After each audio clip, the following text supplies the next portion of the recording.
Bismillahirrahmanirrahim. Assalamualaikum warahmatullahi wabarakatuh. Salam sejahtera untuk kita semua. Om Swastiastu, Namo Buddhaya, salam kebajikan, Sampurasun. Rahayu Sagung Dumadi. Kita yakinkan semua makhluk hidup di semesta ini,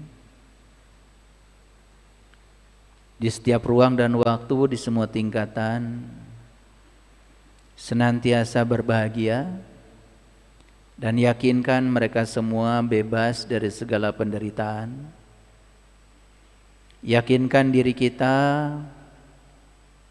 tekadkan diri kita supaya selalu menjadi sumber cinta, sumber sukacita, sumber kedamaian, sumber keberkahan bagi semua makhluk siapapun mereka.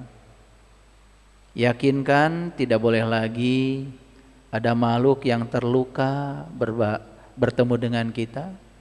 Tidak boleh lagi ada makhluk yang berkurang kebahagiaannya ketika bertemu dengan kita, siapapun itu.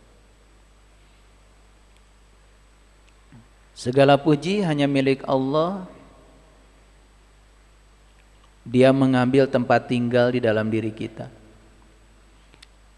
Dia tidak pernah mengabarkan dirinya di langit. Dia tidak pernah mengabarkan dirinya di gunung. Dia tidak pernah mengabarkan dirinya di luar diri kita. Dia memberikan alamat kepada kita dengan jelas.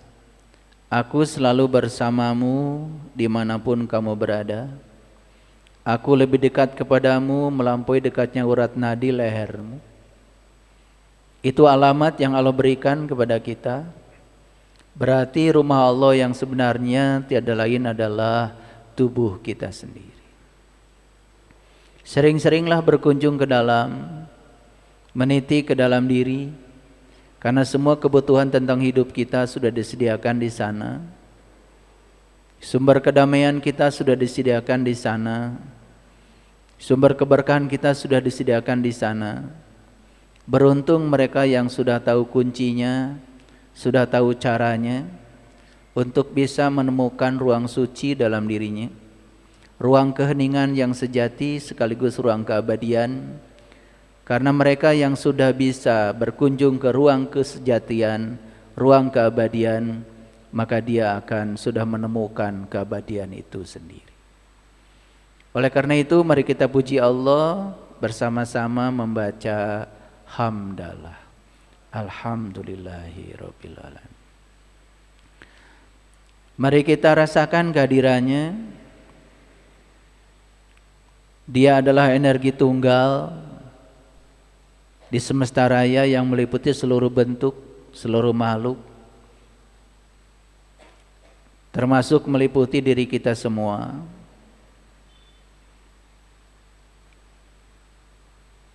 Dia mewujud dalam diri kita sebagai kekuatan yang maha lembut, yang mengendalikan seluruh sel dalam tubuh kita, mengendalikan nafas kita, mengendalikan jantung kita, mengendalikan aliran darah kita, mengendalikan seluruh sel dalam tubuh kita, mengendalikan seluruh organ dalam tubuh kita, dan kita sama sekali tak berdaya seandainya dia tidak bekerja di dalam diri kita.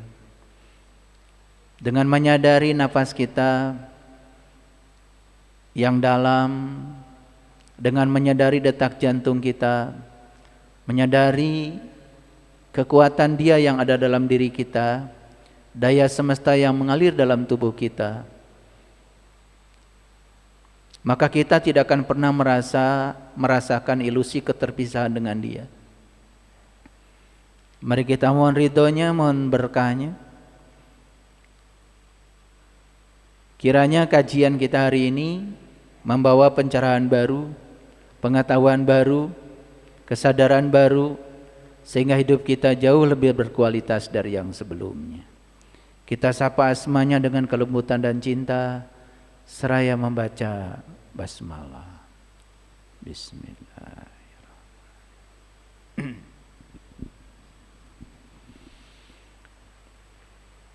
Tidak ada yang bisa ditolak dalam hidup ini.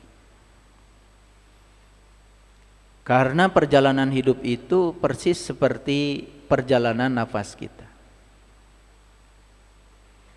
Nafas itu datang kepada kita. Dan saat kita masih diizinkan untuk hidup, kehadiran nafas itu tidak bisa kita tolak. Selama kita masih diperankan sebagai kepanjangan tangan Allah dalam kehidupan ini, selama itu pula tugas kita cuma membiarkan diri kita dipakai oleh dirinya.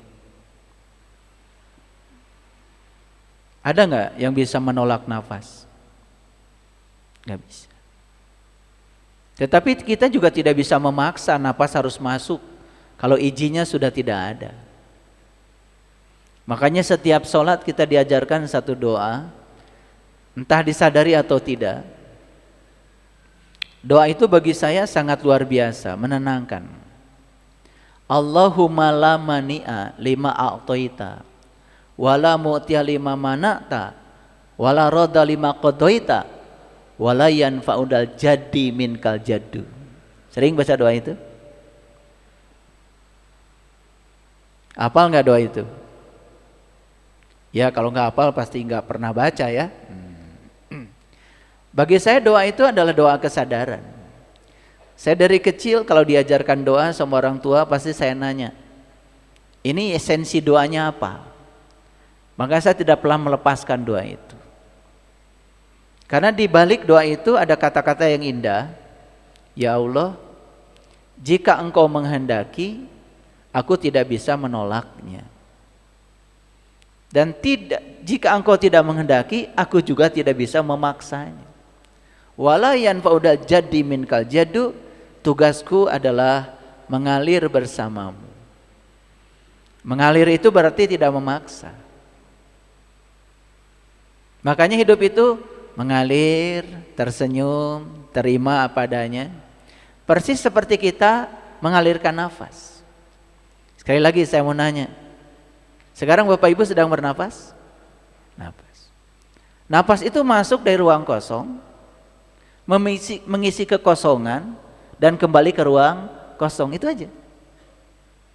Dari ruang kosong ini, ruang energi, dia membawa energi ke dalam, dan yang dibawa ke dalam itu bukan sekedar oksigen, jauh melampaui itu. Karena orang sering melihat dan terjebak di aspek luar, seolah-olah napas itu oksigen. Kalau napas oksigen ya setiap orang bisa pakai ventilator dong, dan gak mati-mati harusnya. Walaupun ventilatornya tetap ada, kalau izin hidupnya sudah tidak ada, tetap aja kan gak bisa hidup terus. Ulangi saya tanya, ada gak yang bisa menolak nafas? Gak ada. Nah, begitu napas masuk, bisa nggak napas ditahan lama-lama? Nggak bisa. Jadi itu simbolik sebetulnya. Yang datang, izinkan beberapa saat tinggal, dan setelah itu lepaskan, izinkan pergi lagi. Hidup begitu. Coba ya, orang yang ingin menjabat di posisi tertentu lama, susah kan? Jabatan itu datang tapi dia ikat lama-lama. Persis seperti orang ingin mengikat napasnya lama-lama. Gak kuat. Coba sekarang kita praktekkan ya. Coba pejamkan matanya sejenak. Yang di rumah boleh ikutan. Ya, biarkan dulu napas alami. Datang, tinggal, pergi. Datang, tinggal, pergi. Hadirlah sepenuhnya di sini saat ini sekarang. Lalu ketika kita menyadari nafas, ternyata pikiran kita juga langsung istirahat. Sesekali izinkan pikiran ini yang suka loncat ke masa depan dan masa lalu, istirahat sesaat. Di balik napas itulah keheningan tinggal. Keheningan tidak tinggal di tempat yang jauh. Keheningan tidak tinggal di laut, keheningan tidak tinggal di gunung. Keheningan itu ya tempatnya di balik napasmu itu. Ketika kita menyadari kehadiran nafas, maka otomatis pikiran kita menjadi istirahat. Rasakan rasa yang jauh melampaui segalanya. Rasa kedamaian, rasa sejati yang sesungguhnya. Bahkan di situ juga ada rasa keabadian. Sering-sering tinggal di tempat itu, kita menjadi sangat damai. Terasa bukan? Oke. Sekarang cobalah tarik napas perlahan. Tarik lewat hidung. Tahan.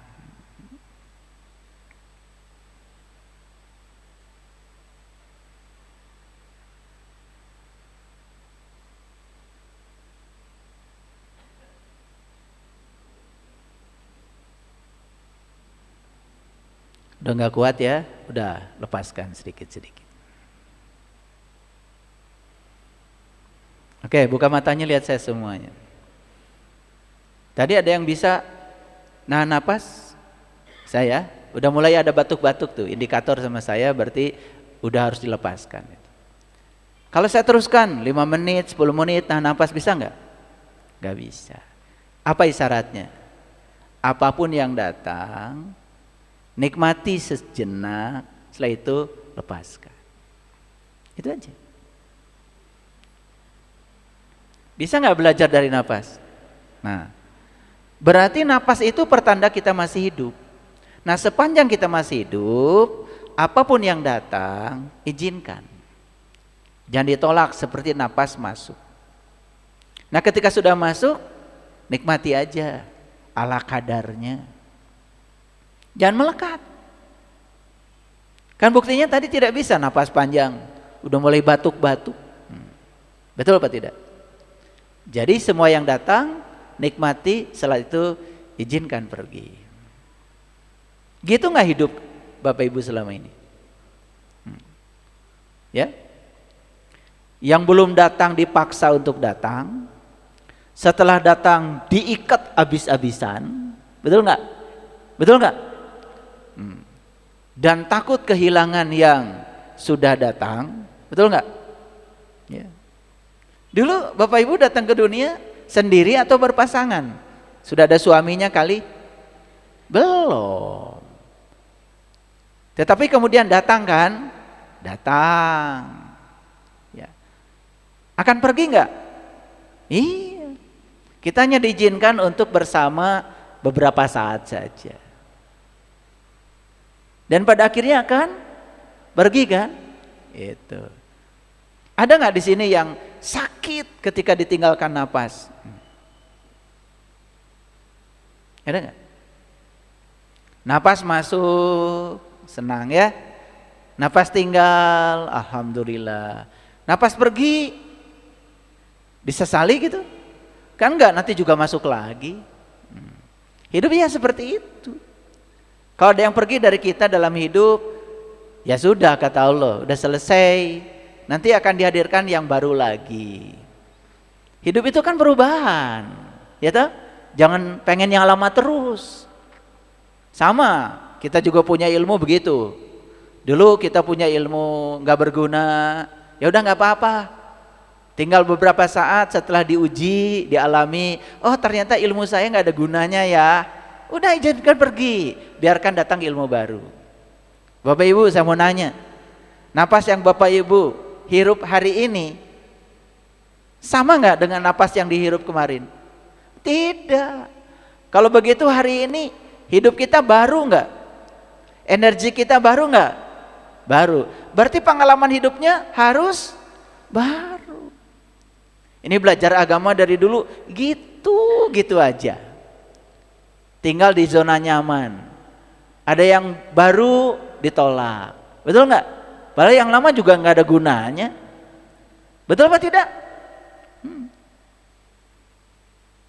Nah ini ya, kita ini hidup terus baru, napasnya baru, tapi kesadaran nggak baru. Pikirannya masih pikiran yang kemarin, perasaan masih perasaan yang kemarin. Maka hidupnya gitu-gitu aja. Tidak ada inovasi dalam hidupnya. Masalah aja masih yang kemarin. Itu masalah ya. Kan ada orang yang masalahnya itu aja. Ya. Masalah aja nggak kreatif. Nggak ada gitu masalah baru. Betul nggak? Lebih kreatif lagi, lebih menantang lagi. Masalahnya masih yang kemarin-kemarin aja. Maka hari ini saya akan mengajak kita, yuk kita sekarang meniti ke dalam diri untuk menemukan tempat perlindungan sejati yang abadi di dalam diri. Jadi hari ini ya, saya akan membawa para sahabat semua untuk menemukan satu tempat perlindungan. Dan tempat itu adalah tempat perlindungan yang sejati sekaligus abadi dan adanya di dalam diri. Ya, dan kita akan melakukan perjalanan ke dalam. Sudah siap? Oke. Jangan heran ya, setelah berjalan ke dalam nanti ya, kita akan menemukan hal-hal baru. Ya, memang begitu. Kan napas kita baru, hari kita baru. Walaupun namanya hari ini Rabu, Rabu yang sekarang bukan Rabu yang kemarin loh. Sel-sel tubuh kita yang hari ini itu bukan sel-sel tubuh kita yang kemarin. Sel-sel tubuh kita yang hari ini sudah mengalami regenerasi sel. Dan kita selalu mengalami kelahiran baru, kelahiran baru, kelahiran baru. Oleh karena itu, jangan takut untuk berubah. Karena hidup adalah perubahan. Oke? Oke, ya. Agak santai sedikit ya kajiannya supaya bisa masuk ya. Kalau bisa setelah kajian ini semua kesurupan. Kesurupan dengan ilmu ya. Jadi kesurupan itu nyurup ilmunya itu. Jadi jangan ya dengar dari kanan keluar dari kiri, itu namanya nggak kesurupan. Makanya hasil pengajian itu ya kesurupan. Ya. Jadi setelah pengajian itu ada yang berubah, itu berarti sudah kesurupan. Ya, percaya nggak Bapak Ibu? Ya, dunia ini sekarang ini, yang saya maksud dunia luar ya, itu sudah sangat gelap gulita. Nah kita mau tinggal terus di kegelapan ini, gak mau masuk itu ke dalam. Karena di dalam itu ada tempat yang jauh lebih terang daripada yang di luar.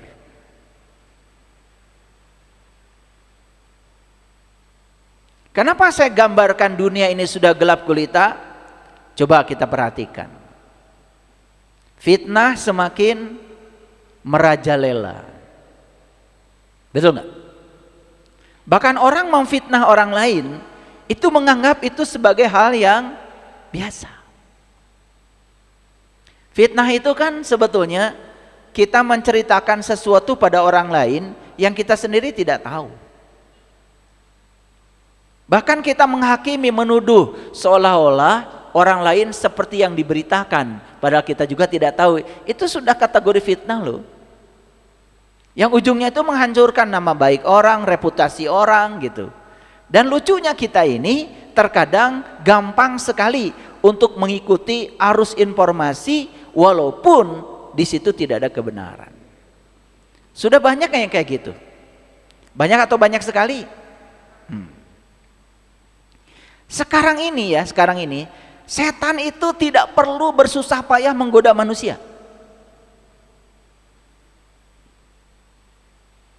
Saya melihat tugas setan itu makin ringan.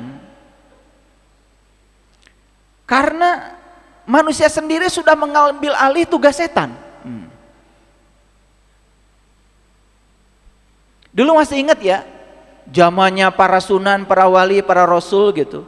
Bagaimana setan bekerja keras untuk menggoda seseorang. Dulu itu. Dan tugas setan itu berat sekali waktu itu. Saya membayangkan betapa beratnya tugas mereka itu. Harus menggunakan strategi, harus menggunakan metode, cara-cara yang canggih supaya tergoda. Sekarang tuh setan itu malah pada istirahat,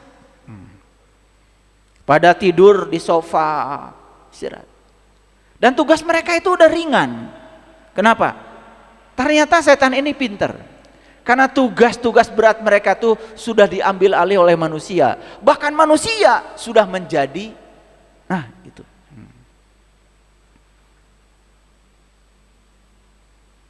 Ini adalah bukti bahwa semesta ini sudah begitu gelap gulita. Saya dapat berita yang mengejutkan. Ada orang pulang umroh, disogok 60 miliar, mau.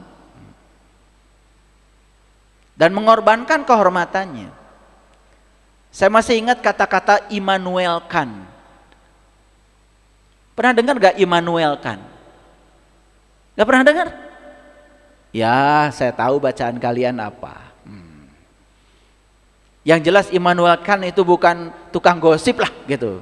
Biasanya kalau tukang gosip yang dikenal itu nama-nama penggosip biasanya.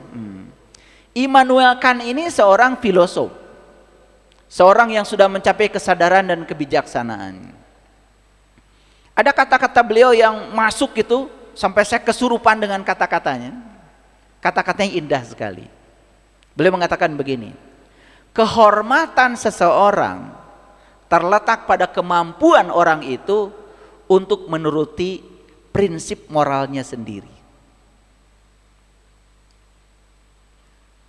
Kesurupan gak Bapak Ibu dengar kata-kata itu? Ulangi ya, ulangi.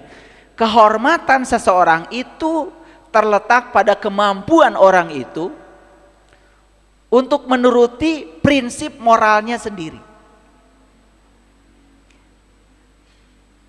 Jadi seseorang yang jatuh kehormatannya itu karena dia tidak menuruti prinsip moralnya. Tidak mungkin ada orang mau melakukan sesuatu yang menghinakan dirinya tidak diingatkan dari dalam. Gak mungkin.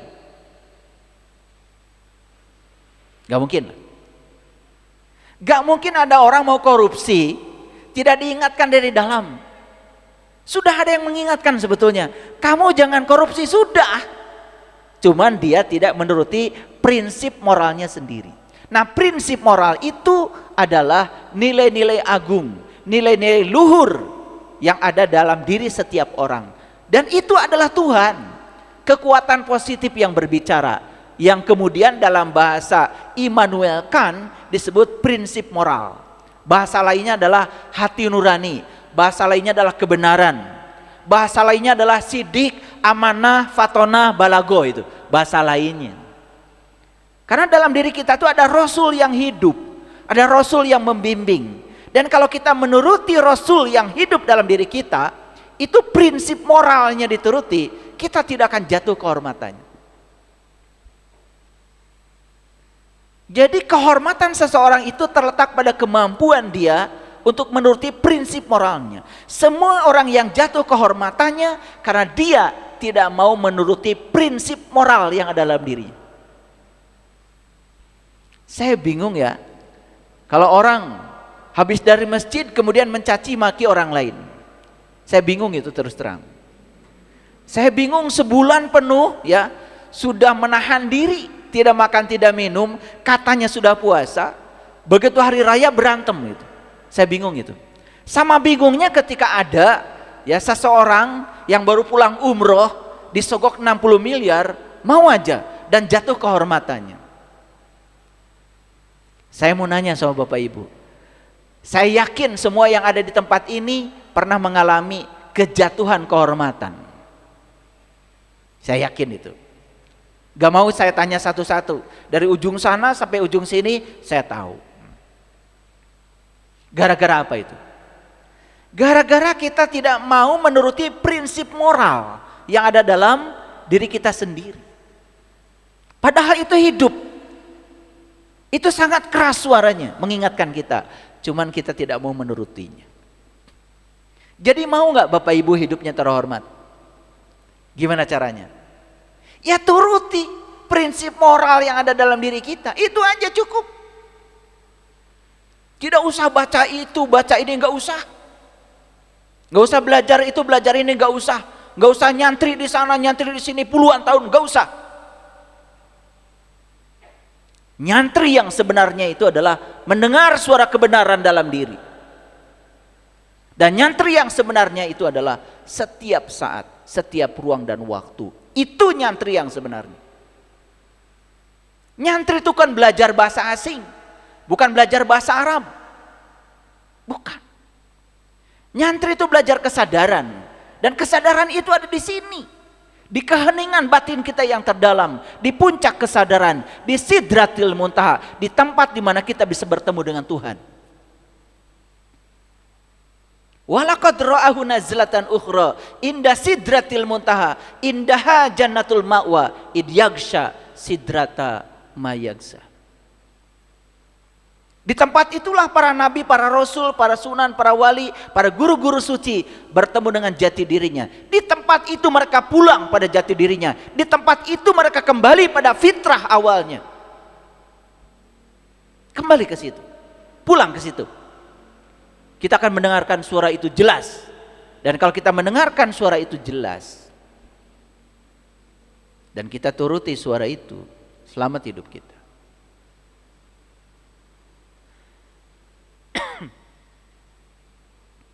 Dulu orang malu berbuat dosa, sekarang malah bangga menampilkannya. Mencuri hak orang lain malah melambaikan tangan.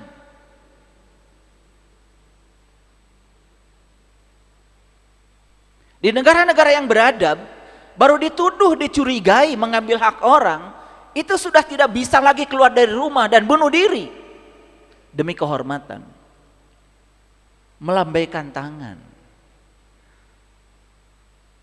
Bahkan mengundang semua media supaya mengabadikannya. Gelap nggak dunia ini? Mari kita bicara fakta-fakta ini dulu. Nabi Muhammad mengatakan dalam sebuah hadis, "Ma'rifat adalah modalku, akal pikiran sumber agamaku, rindu adalah kendaraanku, jihad adalah perangaiku, sabar adalah teman dekatku, zikir adalah saudaraku, dan sholat adalah hiburanku." Nabi Muhammad mengajarkan sholat itu hiburan loh. Sholat bulan dalam dimensi yang terjebak oleh ruang dan waktu. Kalau menurut Quran, sholat itu sepanjang waktu. Walladzina hum ala sholawatihim daimun. Sholat yang sholawat, sholat yang terhubung setiap saat, tidak dibatasi oleh waktu. Dan sholat yang 5 waktu, berarti cuma 5 waktu. Harusnya sholat itu sepanjang waktu. Daim sholatnya. Orang yang sholat 5 waktu, dia melakukan maksiat, jelas bukan ketika sedang sholat, di antara waktu sholat. Duhur sholat, asar sholat, di antara situ dia melakukan maksiat, berarti nggak sholat dia. Kalau sholat sepanjang waktu, tidak ada jeda, tidak ada ruang, tidak ada waktu untuk tidak sholat. Sholat yang semacam apa? Sudah melampaui semua gerakan. Tetapi di situ mengalami kemanunggalan, keterhubungan, merasa tidak terpisah dengan Dia sang pemilik semesta raya. Terjaga selalu di situ.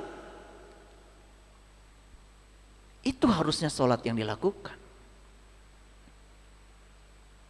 Bersama orang lain sholat, sendiri sholat. Karena dia sudah terhubung dengan sumbernya kehidupan, sumber energi semesta, sumber kedamaian, sumber kesejatian, sumber keabadian. Dia tidak berkhianat kepada Tuhannya. Tidak ada ruang dan waktu untuk selingkuh kepada Allahnya sendiri. Karena ketika dia selingkuh pada Tuhannya, dia sudah mengkhianati jiwanya sendiri. Dia sudah mengotori jiwanya sendiri. Dan dia sendiri mungkin tidak merasa terhormat lagi di hadapan Tuhan karena dia sudah mengotorinya. Sudah begitu nggak sholat kita?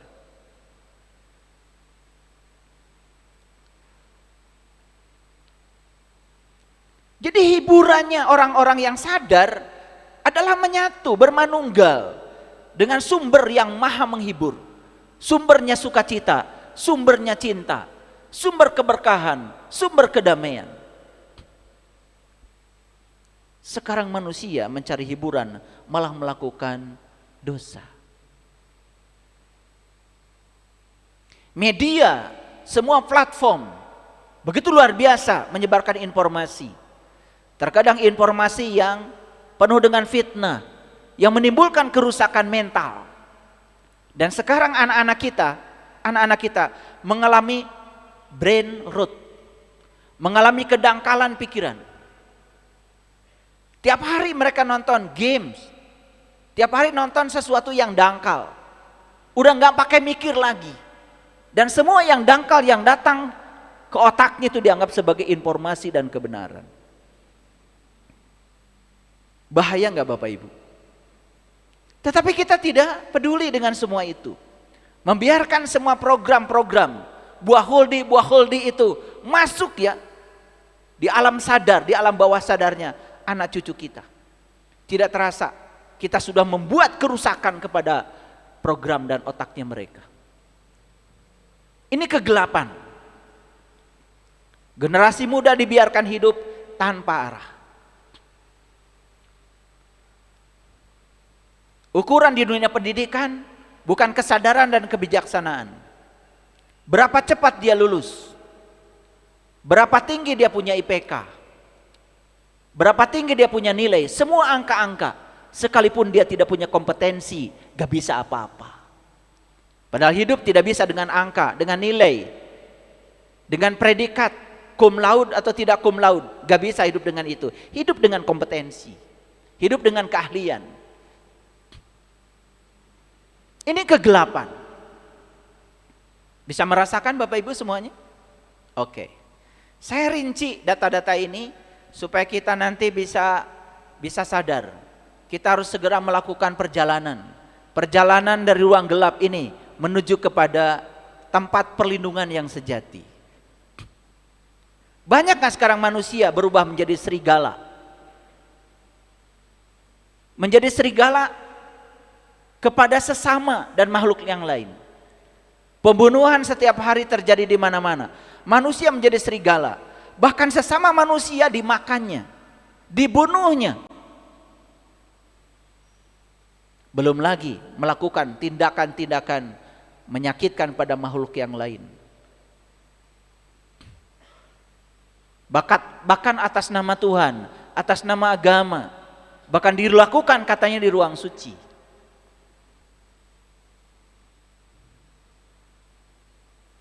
Memangsa tanpa belas kasihan, mengkhianati tanpa merasa bersalah, tipu menipu begitu luar biasa. Dan dia merasa senang ketika berhasil menipu orang, bukan merasa sedih. Ini ruang kegelapan yang terjadi saat ini.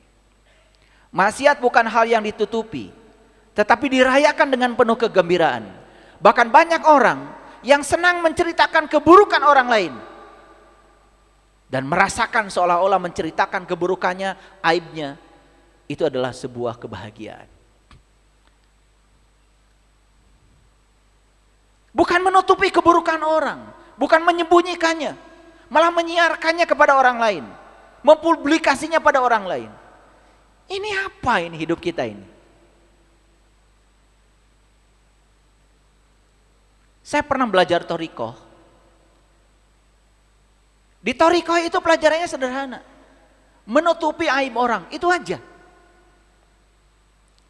Jadi setiap hari itu saya tidak diajarkan la ilaha illallah, tidak diajarkan subhanallah, tidak disuruh baca ini, baca itu, enggak. Tugasnya setiap hari adalah menutupi aib orang, itu aja. Itu satu Thorikoh itu. Saya belajar Thorikoh gitu. Gak ada zikirnya, gak ada apa-apanya. Pokoknya tugasmu setiap saat adalah menutupi aib orang.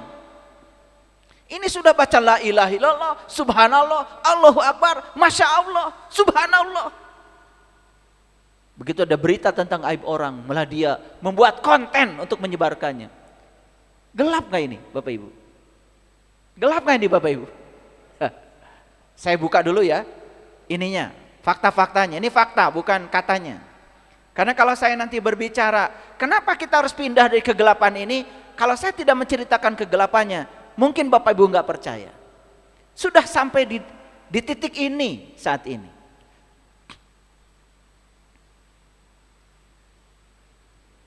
Kita menceritakan keburukan orang itu di depan publik. Bahkan kita membicarakannya tanpa ada rasa bersalah. Seolah-olah kita yang paling benar. Nih Bapak Ibu, ya, stop membicarakan yang seperti itu. Stop ya, mulai sekarang. Sayang kuotamu itu dipakai untuk membahas yang enggak. Ya, berlaku hukum tarik menarik. Ketika kita membicarakan orang, jangan-jangan ketidaksukaan yang dibicarakan kepada orang itu sifat kita yang masih melekat pada diri kita sendiri dan kita sedang menariknya.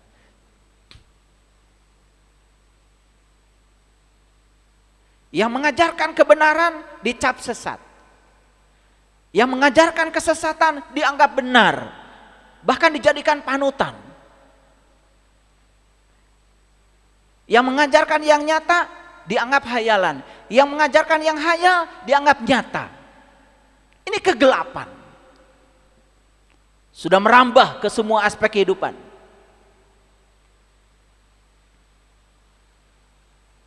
Maaf ya, dulu ketika saya jadi PNS, tapi saya tidak melakukannya. Saya melihat teman-teman yang sekolah tinggi itu cuma pinter bikin proposal, bikin penelitian ini, penelitian itu. Setelah turun dananya, gak dipakai penelitian. Ada yang jadi rumah, jadi mobil.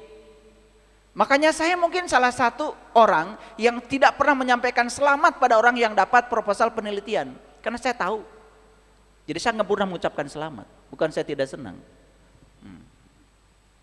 Dan bagi saya bukan prestasi. Jadi saya cuman ya sedih aja ya lihat orang-orang pintar sekolah tinggi-tinggi bikin proposal ngelabuin pemerintah supaya pemerintah mengucurkan dana untuk itu untuk ini supaya bisa nyunat dari situ. Ini ruang kegelapan, bahkan terjadi di lingkungan akademis loh.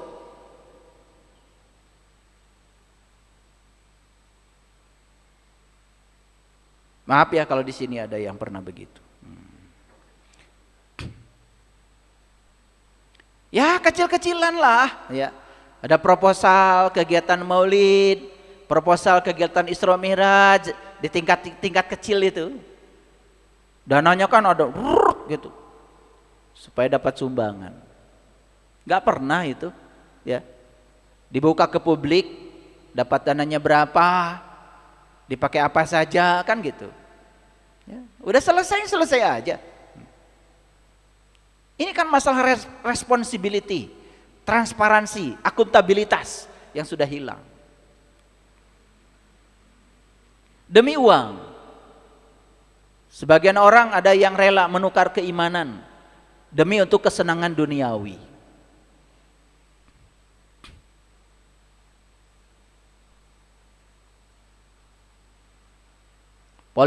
Politisasi agama. Dan tokoh-tokoh agama menyerahkan diri kepada kekuasaan untuk dipolitisasi. Seolah-olah dia membawa umat dan ujungnya transaksi supaya dapat berkah ketika dia berkuasa. Ada nggak Bapak Ibu yang kayak gini? Lalu dukung ini, tidak dukung itu. Ada nggak kayak gitu? Ada apa banyak? Yang ujungnya merendahkan kehormatan dirinya sendiri. Padahal tadi kata Immanuel Kant, masih ingat ya? Sudah kesurupan tadi oleh Immanuel Kant. Apa katanya? Kehormatan diri saya terletak pada kemampuan saya untuk menuruti prinsip moral diri saya. Gitu. Terapkan pada diri sendiri kalau sudah kesurupan. Jangan seseorang terus. Seseorang menjadi orang lain. Ya. Ganti dengan diri saya. Mau diri saya terhormat. Ikuti prinsip moral diri. Di sini ada Allah, di sini ada Rasulullah yang selalu mengingatkan kita dari dalam. Makanya jangan main-main di luar terus ya. Masuk ke dalam, masuk ke dalam. Keselamatan itu ada di dalam.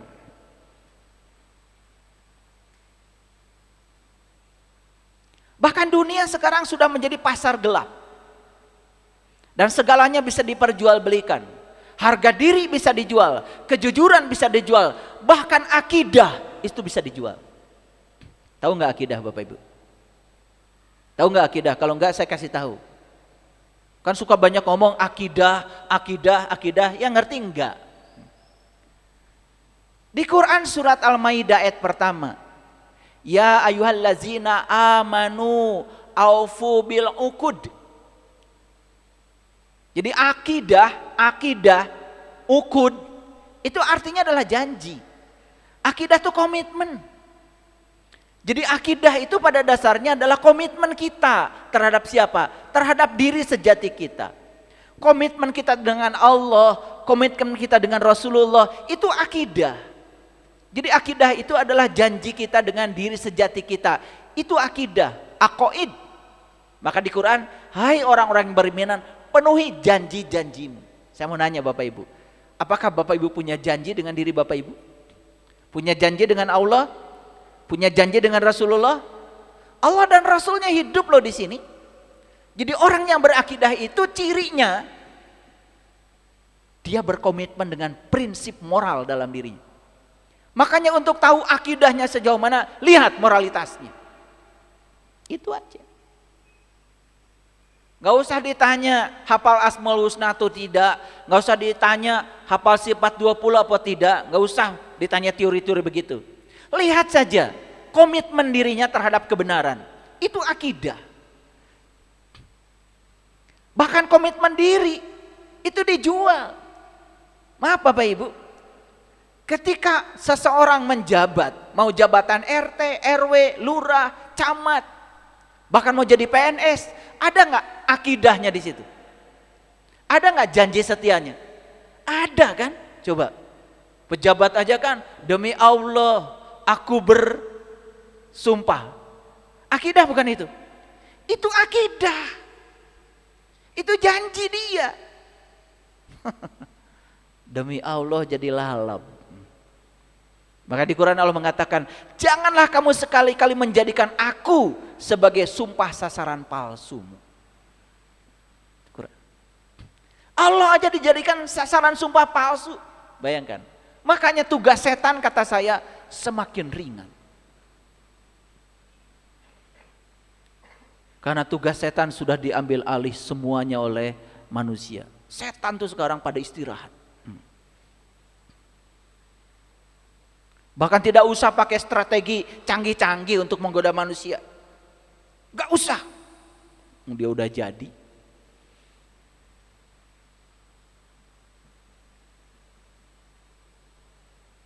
Apapun sekarang bisa diperjualbelikan.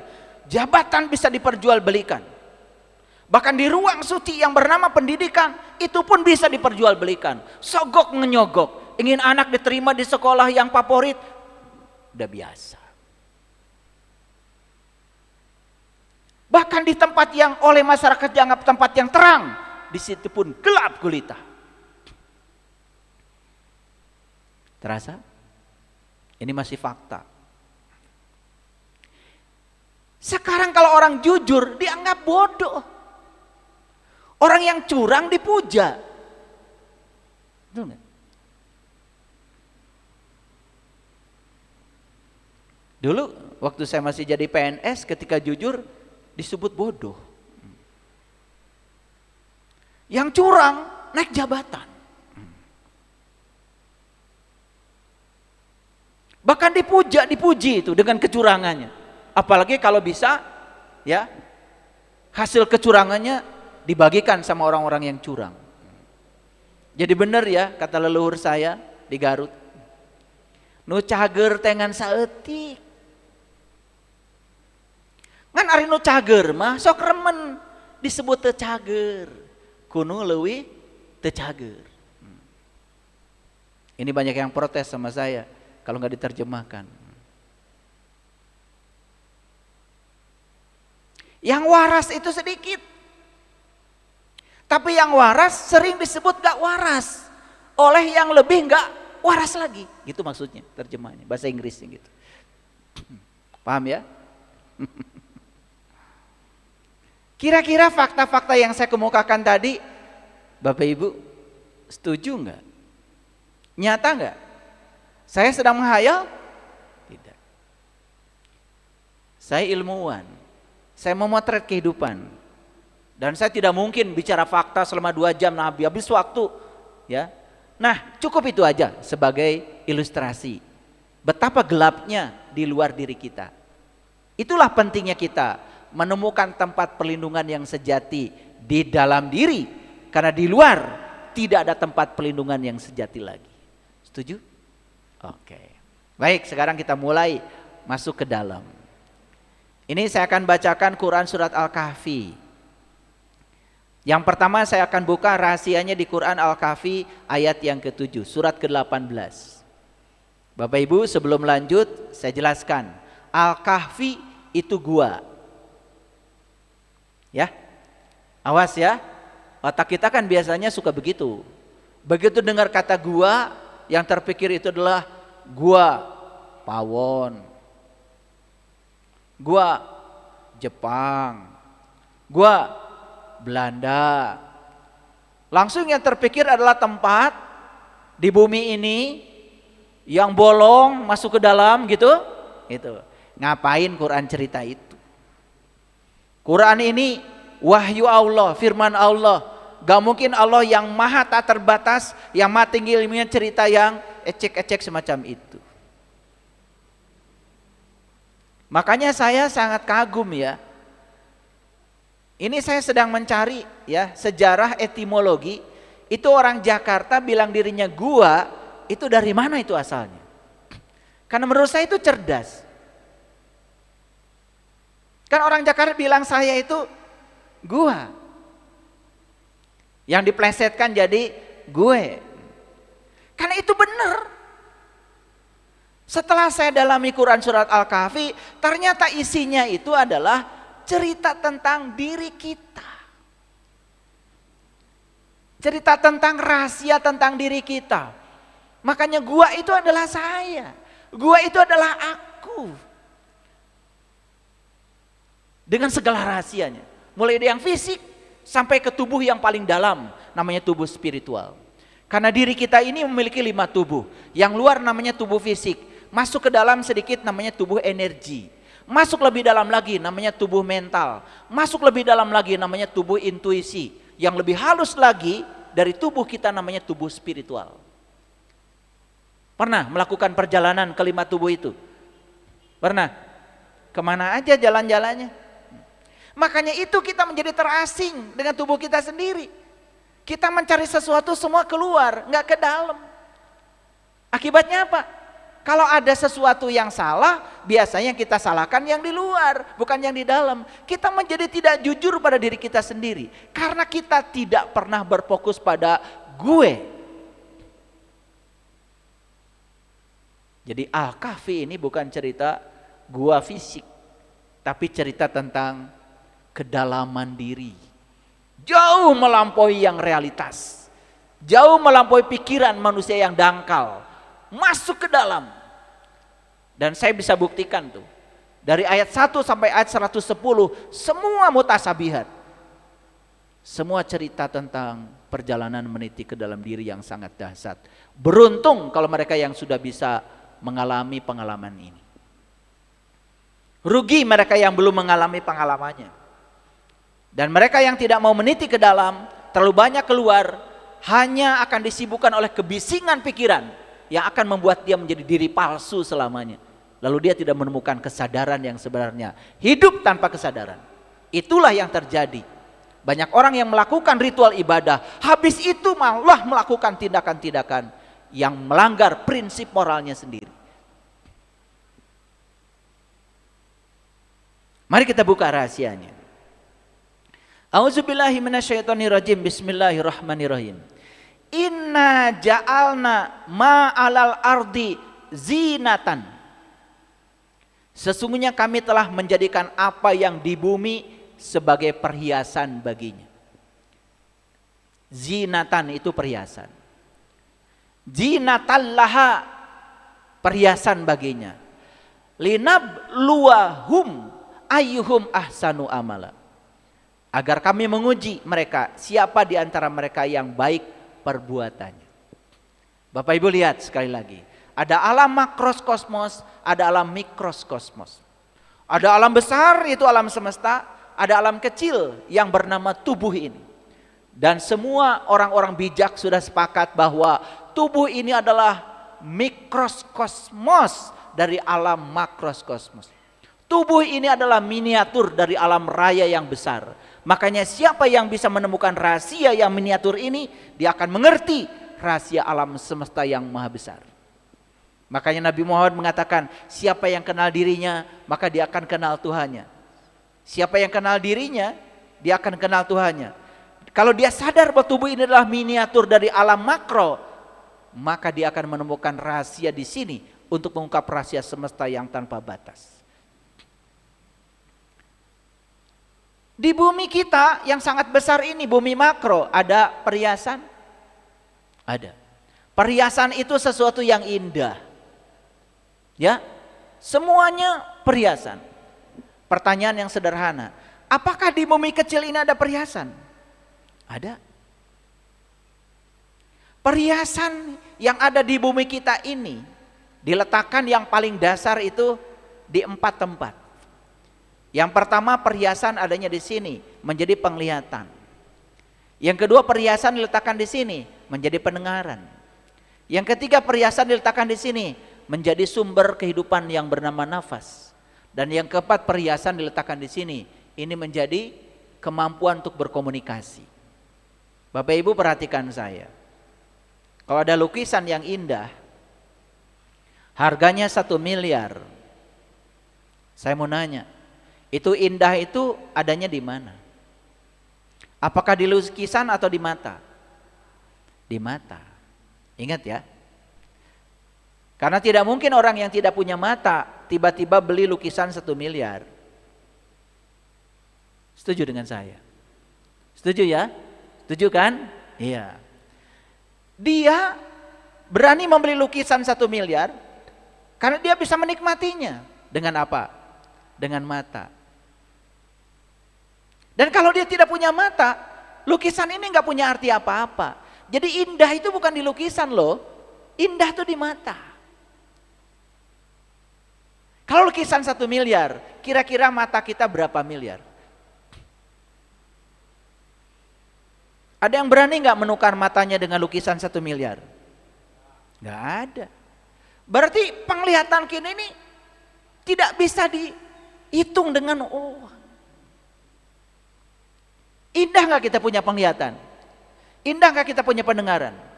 Iya. Ada orang punya burung perkutut, juara internasional, 10 miliar harganya. Budak, digoreng itu guru. Betul nggak? Betul apa tidak? Iya. Dan dia akan berpesta pora karena makan goreng burung seharga 10 miliar. Yang dibutuhkan bukan dagingnya, yang dibutuhkan suaranya. Dan dia bisa menikmati suara karena ada yang indah di sini, ada yang maha indah di sini. Siapa dia kalau bukan Tuhan yang bertempat tinggal di sini?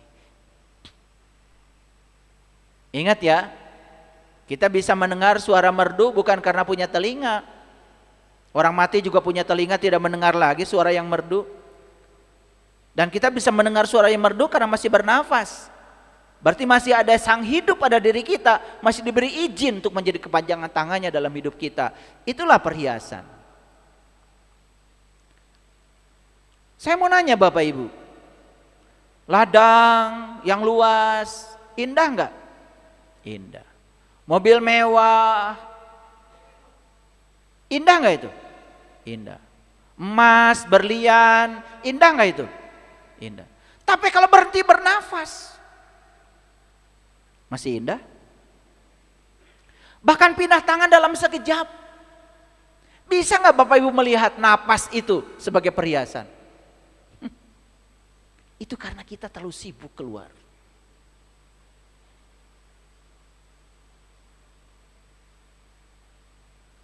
Pernah sariawan? Enak gak makan? Baru dikasih sariawan aja langsung gak enak makan. Betul gak? Kalau gitu mahal itu di sini atau di makanan? Di sini. Perhiasan bukan ini? Perhiasan. Indah sekali. Nah kata Allah, ini perhiasan fisik ini terserah kamu. Aku akan menguji dari kamu siapa di antara kamu yang terbaik perbuatannya.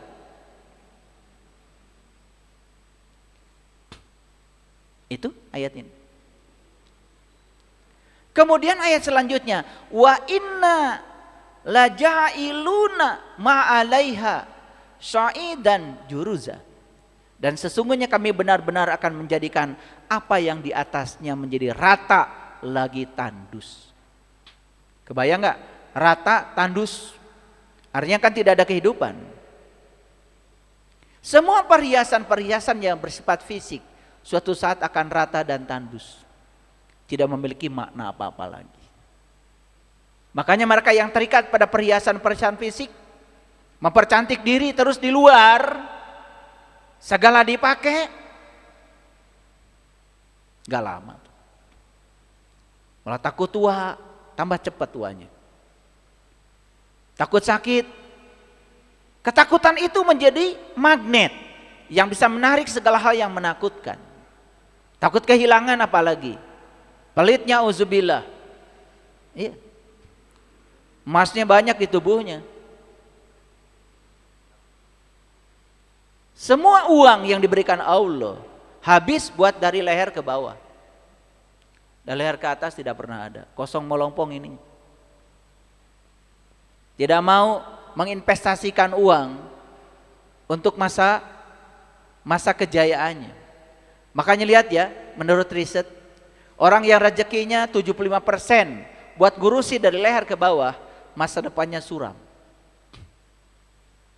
Tapi orang yang menginvestasikan 75% dari rezekinya untuk dari leher ke atas, masa depannya cemerlang. Coba tanya, ngurusi mana? Leher ke bawah, leher ke atas? Ya. Beli buku, ditawar. Udah gitu, mahal banget. Kalau beli makanan enak, dari sini ke bawah gak pernah nawar. Buku-buku saya yang ditulis berdasarkan pengalaman pribadi saya, masih aja yang nawar. Padahal itu sudah dikasih murah. Makanya lihat ya, orang yang tidak menghargai ilmu, dia juga tidak dihargai ilmu. Makanya ilmu itu ada maharnya, ilmu itu ada fidyahnya. Karena apa? Orang yang dapat ilmu gratis, dia juga tidak akan menghargai ilmunya. Dia tidak punya ikatan dengan ilmu. Makanya kalau ingin ada ikatan dengan ilmu, jangan mau dapat ilmu gratis. Bisa kasih tahu aja dari sekarang.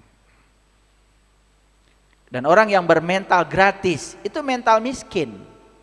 Dia tidak memataskan dirinya kalau dia layak dan dia bisa. Hati-hati ya. Ada yang suka pengen gratisan nggak? Hah?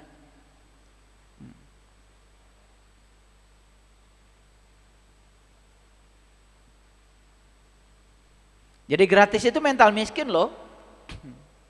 Oke.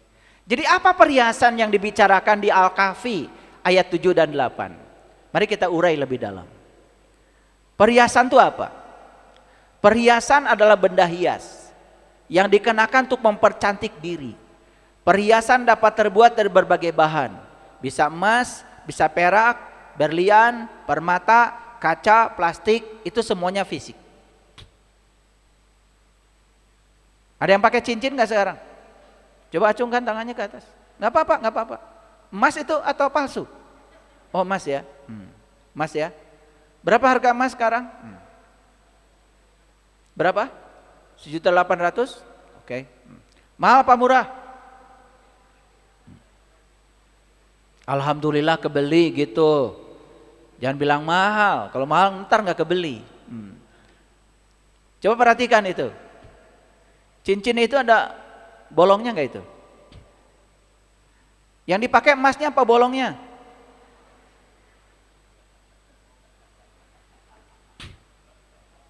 Yang dibeli emasnya apa bolongnya?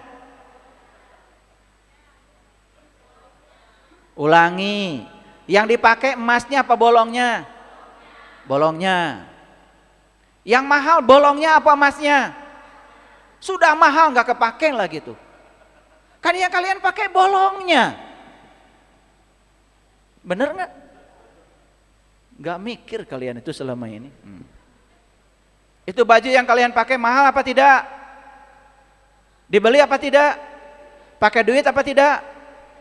Kepake nggak itu baju? Enggak. Yang kepake bolongnya. Betul kan? Lah yang dipakai bolongnya, yang ini enggak di luar.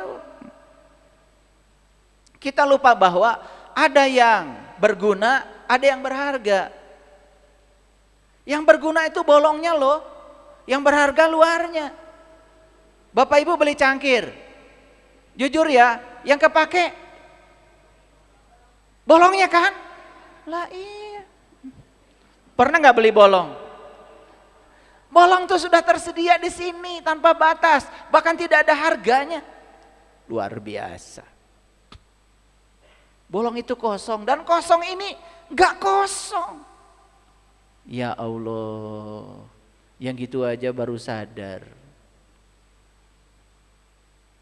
Jadi saya mau nanya sekali lagi, itu perhiasan itu mahal kan? Pakai uang kan? Ya. Tapi yang berguna bukan perhiasannya, bolongnya. Kalian beli rumah,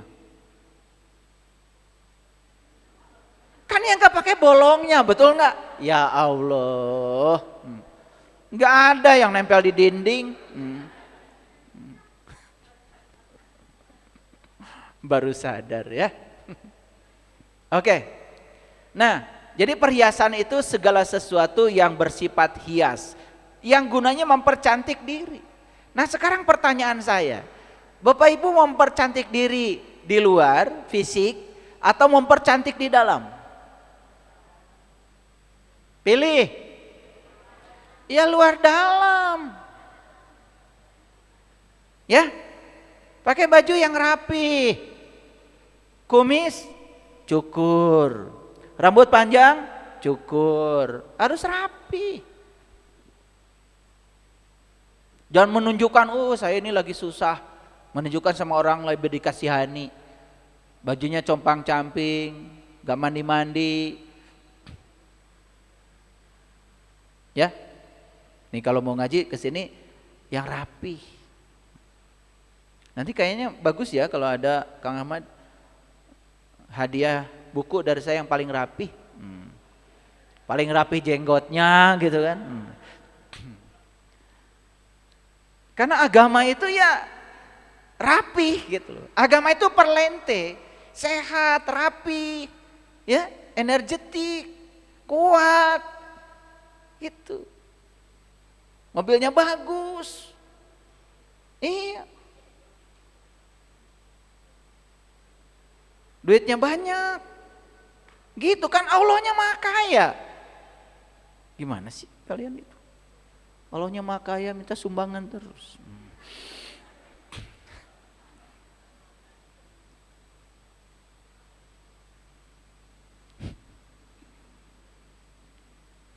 Jadi yang namanya perhiasan itu ya aksesoris, menunjang penampilan, sifatnya tuh simbolis, menunjukkan keagungan, status sosial, investasi. Semua perhiasan itu sifatnya seperti itu. Nah kita mau investasi jangka pendek atau jangka panjang? Saya mau nanya. Ya jangka pendek butuh, jangka panjang juga butuh. Paham? Tapi ada yang hanya investasi jangka pendek, sampai napasnya berhenti udah aja, berakhir di situ. Makanya saya perhatikan ya orang banyak yang kaya, pelitnya auzubillah, dia pikir, kalau dia tuh memberi, dia akan berkurang. Pahala memberi itu bukan buat siapa-siapa, buat dirinya sendiri. Bahkan harusnya berterima kasih pada orang yang mau menerima titipan pemberiannya. Karena itu akan diberikan pada dia di kehidupan yang akan datang menjadi karma baik. Kalau orang sadar aja begitu, gak ada orang pelit. Gak ada model-model kayak kalian kayak gini. Maaf ya. Ada perhiasan rohani dalam diri. Itu bersifat abadi. Nah, perhiasan rohani itu akan menunjukkan sifat. Sifat-sifat orang yang terhiasi secara rohani, maka dia punya sifat-sifat yang terpuji. Sifat yang terpuji, bahasa Arabnya hamid. Makanya orang yang memiliki sifat yang terpuji disebut Muhammad. Jadi Nabi kita ini, Nabi Muhammad, sebetulnya nama aslinya kan Ahmad. Karena dia mencapai sifat yang terpuji yang namanya Hamid, tahaluk bi ahlakillah, teguh pada prinsip moral dalam dirinya, tidak menggadaikan nilai-nilai dirinya. Dia mewakili sifat-sifat Allah yang nyata dalam kehidupannya, disebut tahaluk bi ahlakillah. Karena dia sudah menyerap sifat-sifat Allah, maka dia berbuat seperti Allah berbuat. Wa ahsin kama ahsanallahu ilaika. Maka dia disebut manusia yang terpuji. Manusia yang terpuji sudah mengadopsi sifat-sifat hamid yang terpuji, diberi gelar. Gelarnya namanya Muhammad. Jadi kita ini selama ini hanya cerita Muhammad, Muhammad, Muhammad. Harusnya kita berjuang. Gimana caranya menjadi Muhammad? Gimana caranya? Ikuti jejaknya Nabi Muhammad. Kan Nabi Muhammad sudah bilang, jika kamu ingin mendapatkan cintanya Allah, ikuti aku. In kuntum tuhibunallah fattabi'uni yuhibbukumullah. Maka kamu juga akan mendapatkan cintanya Allah.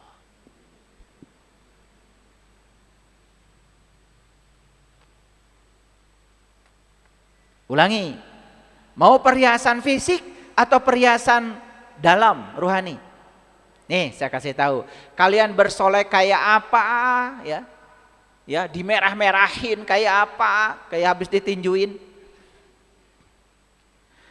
Kalau dalemannya tidak pernah dihiasi, aduh, gak ada energinya.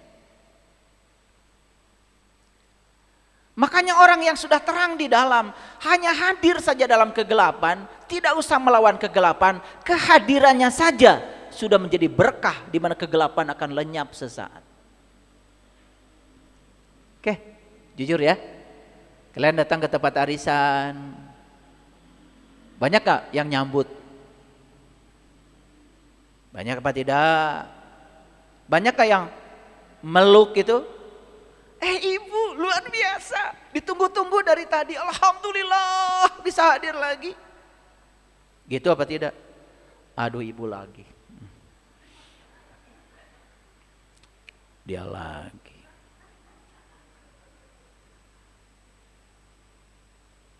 Pasti itu cerita kejelekan suaminya. Pasti cerita habis beli emas 1 gram.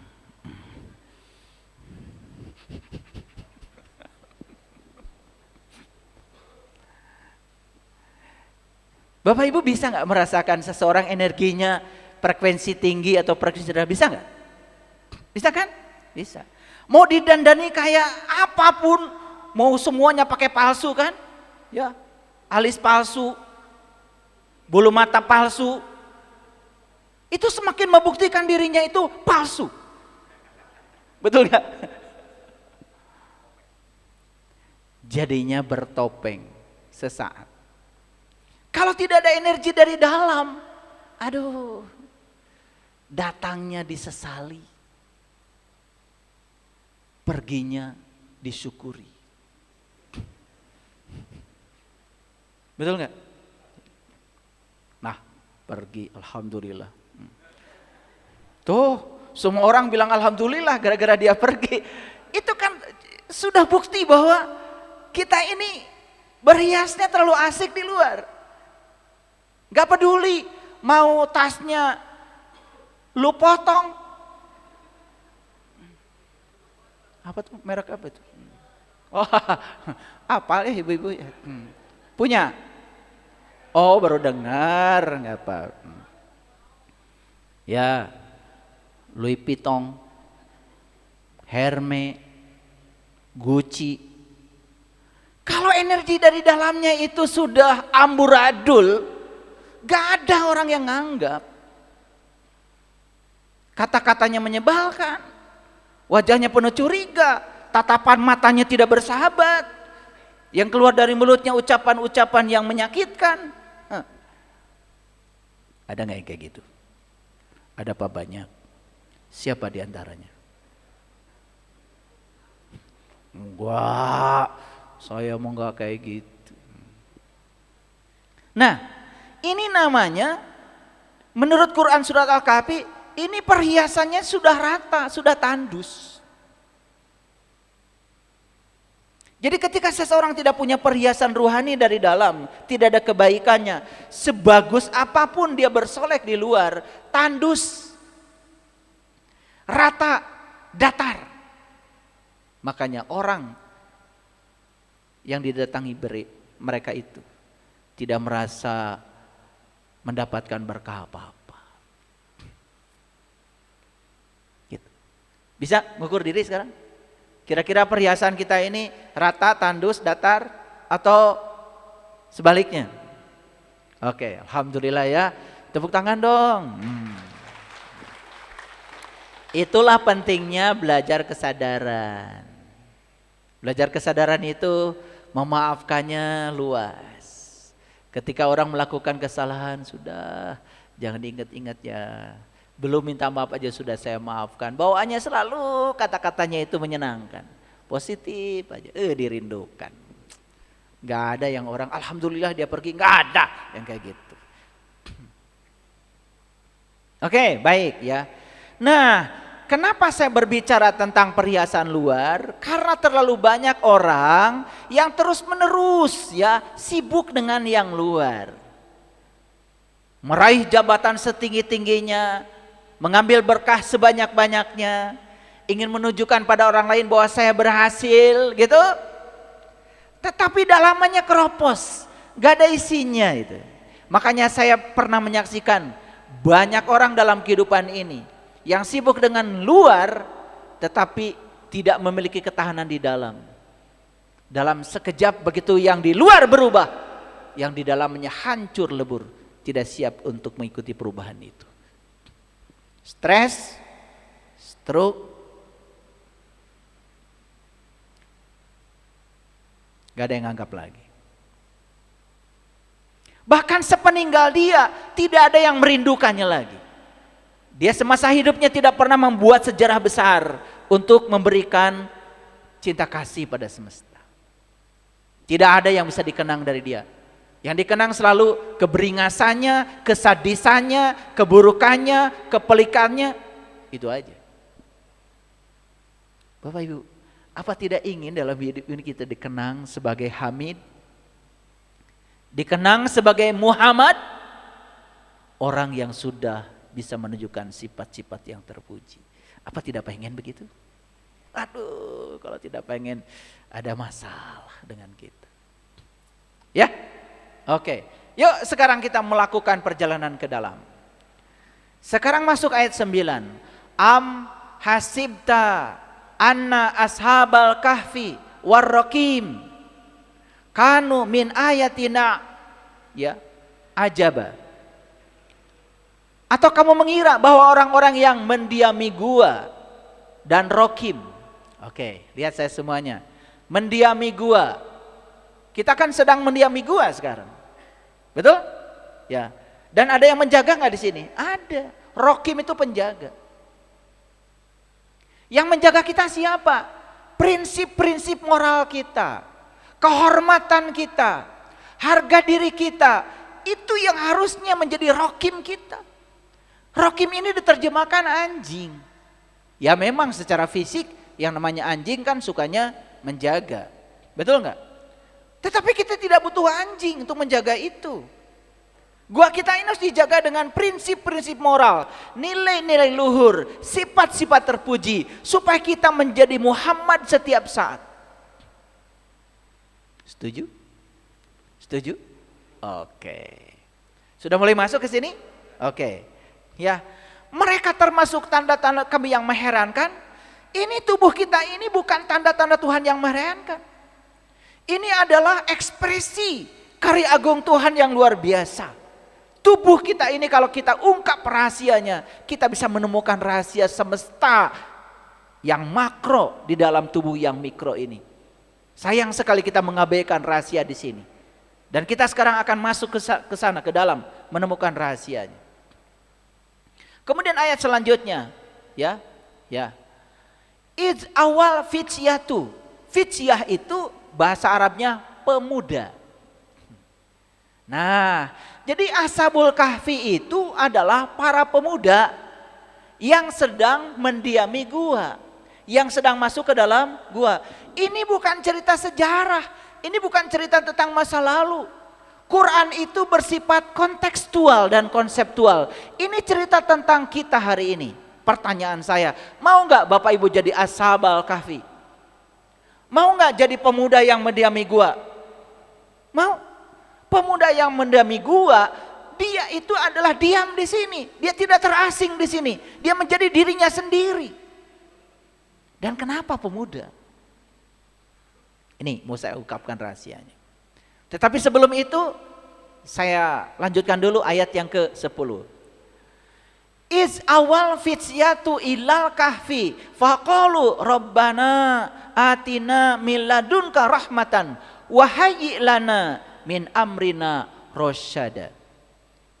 Jadi pemuda ini yang masuk ke dalam gua ini, dia meminta kepada Allah, menyampaikan satu permohonan.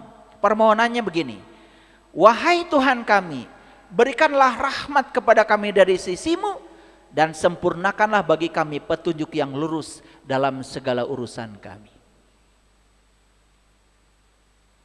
Jadi memohon dulu sebelum masuk ke dalam gua ini supaya tidak salah jalan. Nah, kenapa pemuda? Oke. Saya sudah pernah ke gua yang diklaim sebagai Gua Al-Kahfi, adanya di Yordan. Ini fotonya. Coba lihat ya, yang sebelah sana itu adalah luarnya. Gelap apa tidak? Gelap. Yang sebelah sini dalamnya. Sempit. Kalau baru 3-4 orang aja masuk ke dalam itu sudah sempit. Ya. Saya udah ke sana. Dan ini gua buatan manusia. Dan saya kok juga heran, kenapa gua ini diberi nama Ashabul Kahfi? Boleh enggak? Ya boleh. Tetapi itu nama pinjaman. Apakah Ashabul Kahfi yang dimaksud oleh Allah di Quran sama dengan yang maksud manusia? Belum tentu sama. Gak mungkin Allah cerita gua yang ini udah kecil, gelap, jauh lagi. Tapi kalau gua itu adalah diri kita, gua, masuk akal? Apakah Allah ada di sini? Apakah bersama kita?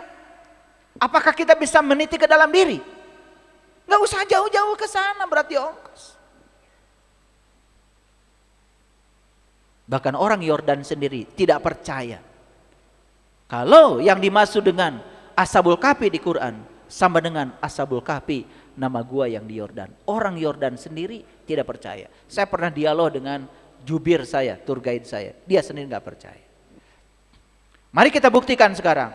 Ashabul Kahfi itu siapa?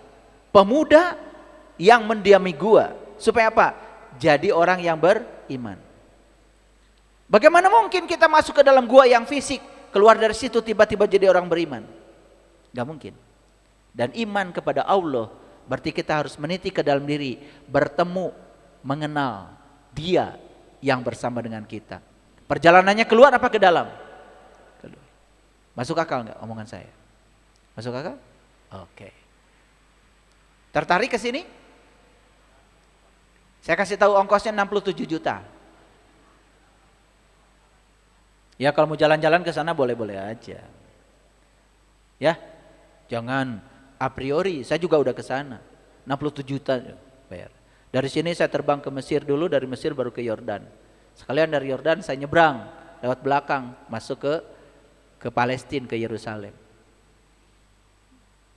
Karena kita tidak punya hubungan diplomatik dengan Israel. Jadi satu-satunya cara adalah menggunakan jalan belakang. Gitu. Ya? Oke, saya tidak mau cerita itu. Tapi lihat gua ini, ada yang tertarik ke sini? Ya kalau mau jalan-jalan nggak apa-apa. Kalian supaya difoto. Ya. Tapi kalau sudah pergi ke sana dan foto, jangan mentang-mentang Ashabul Kahfi. Betul nggak?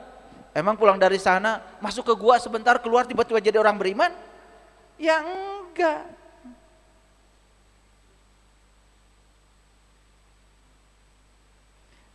Lihat saya semuanya.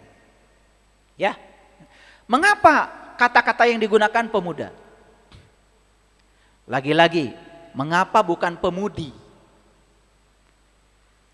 Benar nanya enggak gitu? Ini perlu bertanya itu, ya. Kenapa pemuda bukan pemudi? Oke, saya mau jelaskan dulu. Lihat saya semuanya supaya tidak salah kaprah. Ada yang pernah umroh? Acungkan tangan. Haji. Wih, luar biasa. Banyak Pak Haji berarti di sini ya. Banyak Ibu Haja ya. Oke. Haji, umroh itu sering disebut perjalanan ruhani. Ya, bukan perjalanan jasmani loh. Walaupun yang berangkat jasmani jauh juga ikut, tapi perjalanan ruhani. Makanya di ritual haji yang pakai kain ihram itu cuma laki-laki. Awas ya, perempuan enggak, pakai baju putih aja. Ya. Nah, begitu sa'i yang lari laki-laki. Perempuan walaupun gulu senam enggak boleh lari.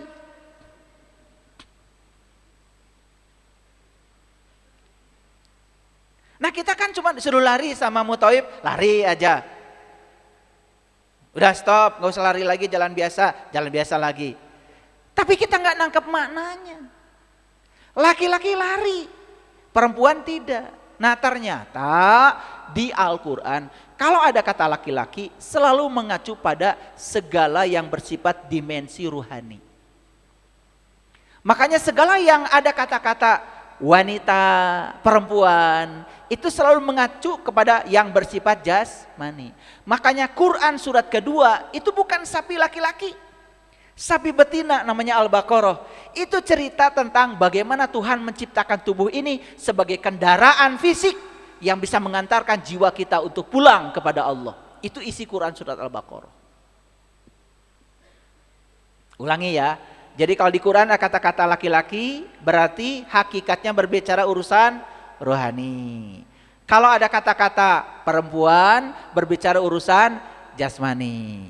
Paham? Hakikat ini hakikat. Nah, makanya ketika kita haji, haji kan perjalanan ruhani, berarti perjalanan laki-laki. Nih, yang berangkat suami istri, ada jasmaninya? Ada ruhaninya. Jadi sebetulnya yang disebut dengan pasangan itu bukan suami istri. Pasangan itu jasmani dan ruhani. Makanya Allah sudah menciptakan kita sejak dari lahir itu sudah berpasangan jasmani dan ruhani. Paham? Oke. Bisa dilanjut? Oke. Ya. Jadi segala urusan yang bersifat ruhani disimbolkan dengan laki-laki. Segala urusan yang bersifat jasmani disimbolkan dengan perempuan. Yuk kita lihat. Yang pakai kain ihram laki-laki. Jadi sebetulnya jasmani kita ini nggak bisa disucikan. Tetap aja kita akan makan, betul nggak? Air kencing juga ada di sini, berak juga di sini, betul? Iya. Jadi yang bisa disucikan apa? Ruhani. Makanya tidak ada di Quran, beruntunglah mereka yang menyucikan jasmaninya. Nggak ada. Tapi di Quran, beruntunglah mereka yang menyucikan jiwanya. Paham sampai sini? Oke, makanya perempuan itu gak pakai ihram. Ihram itu kan artinya mengganti Baju yang berjahit dengan baju yang tidak berjahit. Sepanjang kita ada di dunia, butuh mobil? Butuh uang? Butuh makan? Butuh. Jasmani butuh jasmani. Makanya tidak mungkin kita melepaskan diri dari urusan jasmani. Gak mungkin. Tapi rohani kita bisa melekat, bisa tidak melekat, itu urusan kita. Oke, agak berat ya kajiannya, gak apa-apa. Sekali-kali berat. Biar mikir. Karena kajian ini buat orang yang berpikir. Yang nggak mau mikir, jangan dengerin kajian saya. Makanya saya tidak pernah iklan, tolong di subscribe, nggak pernah. Kalau mau dengarkan kajian saya, subscribe dong, nggak pernah. Nggak ada kan iklan seperti itu? Nggak ada. Silakan, mau subscribe nggak subscribe, bukan urusan saya. Saya sudah selesai dengan diri saya sendiri. Mau ngaji, nggak ngaji, bukan urusan saya. Tapi kalau belum siap terbuka pikirannya, lebih bagus nggak usah dengar daripada nanti mencaci maki. Kasihan. Ya. Dan kalau ketemu orang bodoh itu harus menerima. Karena orang bodoh belum pernah pintar. Karena orang pintar pernah bodoh, ya. Makanya ketika sa'i, laki-laki lari, apa artinya? Urusan ruhani harus lari. Urusan jasmani ya sudah, biasa-biasa aja, jangan mengejar masa depan. Gampang kok kalau masa depan ingin didapat, gampang. Tidak usah dikejar masa depan itu. Tarik masa depan ke frekuensi kita saat ini, akan jadi kenyataan. Wah, ini ilmu mahal sebetulnya ya. Ini saya bocor ini. Harusnya bayar ini. Gak apa-apa lah, udah dibocorin. Katanya pahalanya lebih banyak. Wah, saya nggak tahu pahala itu apa. Pahalu saya nggak ngerti. Makanya saya nggak pernah bagi-bagi pahala di sini. Nggak ngerti saya, nggak ngerti. Ya, pokoknya yang saya ngerti, kalau kita menciptakan sebab baik, kita dapat akibat baik. Menciptakan sebab buruk, kita akan dapat akibat buruk. Gitu aja. Dan yang menerima akibat diri kita sendiri. Yang saya tahu itu. Yang pahalu, cari aja sama yang suka obral pahala.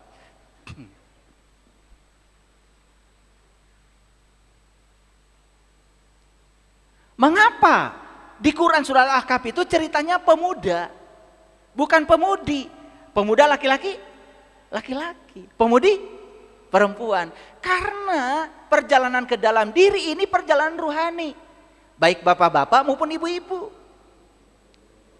Makanya kalau di Quran ada kata-kata ar-rijal qawwamuna 'ala nisa. Laki-laki itu pemimpinnya perempuan. Awas, bukan yang boleh jadi presiden itu hanya laki-laki, bukan. Ruhani pemimpin jasmani. Yang boleh jadi pemimpin adalah mereka yang ruhaninya sudah hidup, yang bisa memimpin jasmaninya. Siapapun itu, mau ibu-ibu, mau bapak-bapak, gak peduli. Gitu. Baru Islam tuh keren, tidak memarginalkan kaum Hawa, karena semua diberi kesempatan yang sama. Yang penting yang ruhaninya sudah bisa memimpin jasmaninya, berhak jadi pemimpin. Tapi yang ruhaninya masih dikendalikan jasmaninya, bahaya jadi pemimpin, baik laki-laki maupun perempuan. Korupsi, kehormatannya akan jatuh. Oke, lanjut. Oke, pernah dengar gak di Quran surat Al-Waqiah ada kata-kata gini, yatufu alaihim wildanum mukhalladun. Mereka dikelilingi oleh anak-anak muda yang tetap muda. Pernah dengar gak itu? Ya. La yasma'una fiha lagwa wa la ta'sima illa qilan salama salama qila. Dengung. Ikhfa itu.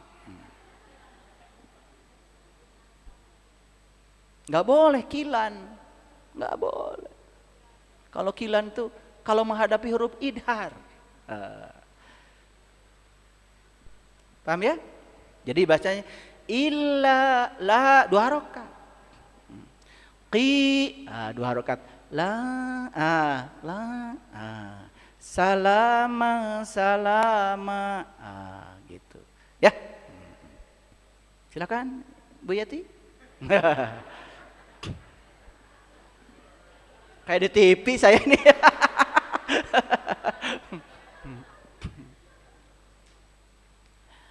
Mereka dikelilingi oleh anak muda yang tetap muda.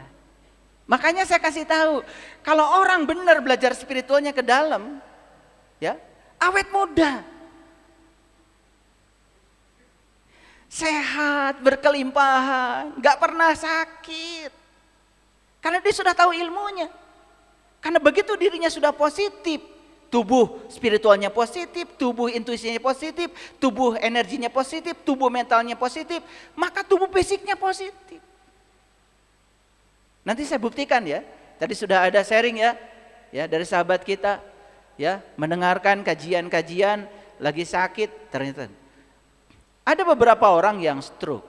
Kemudian dipasangkanlah ya headset, kemudian mendengarkan kajian terus-menerus. Ya, luar biasa, bisa sembuh dari stroke-nya.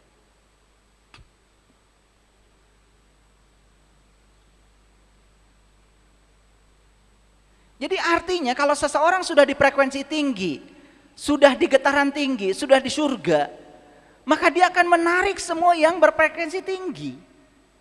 Menarik orang-orang yang menyenangkan, menarik situasi yang menyenangkan, menarik hal-hal yang menyenangkan.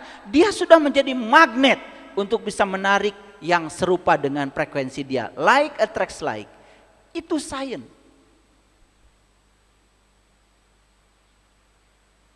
Makanya tidak ada kata-kata yang keluar dari orang yang sudah damai dengan dirinya, kecuali kata-kata yang damai dan mendamaikan. Gak ada umpatan, gak ada hujatan, gak ada.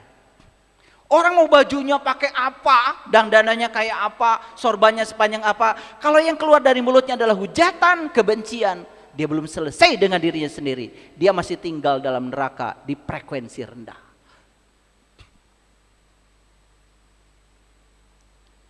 Tidak bisa direkayasa, dimanipulasi, tidak bisa berpura-pura baik, nggak bisa. Baik itu tidak bisa berpura-pura. Baik itu ya harus baik. Jadi kenapa pemuda? Karena yang sedang melakukan perjalanan ke dalam ini adalah rohani. Kenapa pemuda bukan orang tua? Karena siapapun yang melakukan perjalanan rohani ke dalam, maka dia akan energetik, penuh semangat, tetap muda, dikelilingi oleh yang muda dan tetap muda.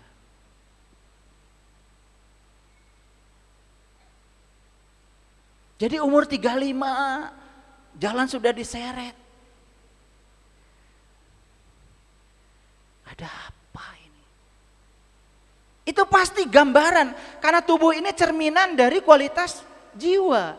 Orang yang jiwanya amburadul, fisiknya amburadul. Gampang bacanya, ya. Umur masih muda, matanya berair. Itu masalah jiwa itu. Itu bukan fenomena fisik. Oke? Ya. Saya ingin menyampaikan satu kata-kata bagus ini dari Stephen Leacock. Stephen Leacock mengatakan begini. Kita tidak berhenti tertawa karena kita menjadi tua. Jadi kalau ada orang yang mengatakan tertawa itu haram, dia harus belajar lagi agama itu. Ternyata tertawa yang penuh dengan kesadaran menghasilkan dopamin, endorfin, serotonin yang menjaga ketahanan fisik, daya imunitas, kebahagiaan. Itu adalah hormon-hormon yang dihasilkan oleh pineal gland. Di sini nih. Kelihatan tuh yang kurang tertawa, senyum berat. Makanya otaknya itu hanya memproduksi hormon-hormon adrenalin. Namanya itu hormon kortisol. Bawaannya negatif aja, ya. Ya. Makanya orang yang kayak gitu itu biasanya boros bedak. Ya, udah ditebelin tetap aja kelihatan kan? Gitu. Nah, kita tidak berhenti tertawa karena kita menjadi tua. Awas ya. Jangan pernah mengatakan, karena saya sudah tua saya akan berhenti tertawa. Awas. Makin tua makin sering ya tertawanya. Terutama mentertawakan diri sendiri. Kita menjadi tua karena kita berhenti tertawa. Justru karena berhenti tertawa jadi tua. Garis-garis ininya tuh kelihatan yang kurang tertawa itu. Makanya kalau di tempat saya, di pusat pelatihan hidup sehat, saya mengobati orang-orang sakit dengan meditasi tertawa. Kemarin saya ajak meditasi tertawa, tapi tertawa dengan kesadaran. Yang sakit pinggang sembuh, yang sakit kepala sembuh, yang mahnya kronis sembuh, luar biasa. Setelah itu saya ajarkan bagaimana memprogram air supaya air yang diminum itu menjadi sumber kebahagiaan, sumber kedamaian, sumber keberlimpahan, sumber kesuksesan. Bisa. Karena air itu ternyata menurut Profesor Masaru Emoto bisa menyimpan data. Dia bisa merespon semua emosi yang disampaikan manusia. Makanya hati-hati ketika kalian minum. Makanya orang tua kita dulu kalau ada yang sakit anaknya ambil air, ya mungkin hanya bilang terima kasih air, kamu keren, mungkin gitu aja doanya. Suruh minum udah bagus. Itu bukan ilmu nujum itu bukan bid'ah. Antum a'lamu bi umuri dunyakum, kata Nabi Muhammad. Urusan peradaban di zamanmu mungkin berbeda dengan di zamanku. Makanya belajar agama terus ke depan, bukan ke belakang. Kalian kalau sudah makan kurma, kayak ahli surga. Kasihan dong tukang nanas. Ya di zaman Rasul orang makan kurma dan nggak ada nanas. Di sana yang tumbuh cuma kurma. Itu tradisi, itu geografi, tidak kaitannya dengan spiritual. Ya, kalian tuh rubah ya. Kalau Ramadan buahnya jadi kurma. Sekarang udah nggak beli lagi kan? Kembali lagi ke pisang, nanas. Betul nggak? Aduh, bodoh banget ya. Yuk lihat saya semuanya. Bagaimana supaya tetap muda dan sehat? Tadi apa? Jangan berhenti tertawa. Terutama mentertawakan diri sendiri. Ya. Yang kedua, kendalikan emosi. Kelola perasaan kita. Jaga ketenangan saat kita menghadapi masalah. Itu terutama. Jaga perasaan ketika ada masalah. Jangan perasaan kita jatuh terbawa arus masalah. Saya kasih tahu. Rem di situ. Ketika sakit, jaga perasaan kita tetap sehat. Cepat itu pulihnya. Ketika gagal, jaga perasaan kita tetap sukses. Bangkitnya cepat itu. Makanya perasaan itu seperti bensin. Sedangkan pikiran itu seperti mobil. Dan pikiran tidak ada artinya kalau tidak dikasih perasaan. Nah, pikiran yang diulang-ulang, yang diikat dengan perasaan, itu yang menjadi keyakinan. Itu yang akan membentuk nasib kita. Itu yang akan membentuk realitas. Hati-hati. Hati-hati. Nah, gimana supaya tetap sehat? Menerima kenyataan. Menyadari bahwa ada banyak hal di luar kendali kita. Fokus pada hal-hal yang bisa diubah. Perhatikan saya. Kita terlalu sibuk hidup. Kadang-kadang kita ingin mengendalikan semuanya. Termasuk hal-hal yang sebetulnya di luar kendali kita. Bapak Ibu, orang lain, anak, pasangan hidup, itu semua tidak bisa dikendalikan. Yang bisa dikendalikan oleh kita cuma 3. Pikiran kita, perasaan kita, dan keyakinan kita. Yang keempat paling tidak, reaksi kita terhadap mereka, itu bisa dikendalikan.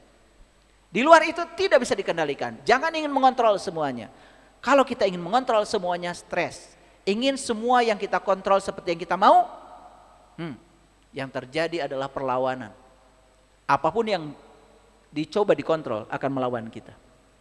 Itu yang menyebabkan kita habis energi selama ini. Karena mencoba mengontrol sesuatu yang sesungguhnya di luar kontrol kita. Ini menyebabkan kita jadi cepat sakit secara fisik.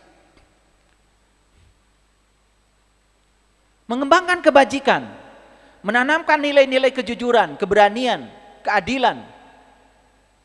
Itu yang harus dikembangkan kalau ingin sehat. Jujur, adil, berani.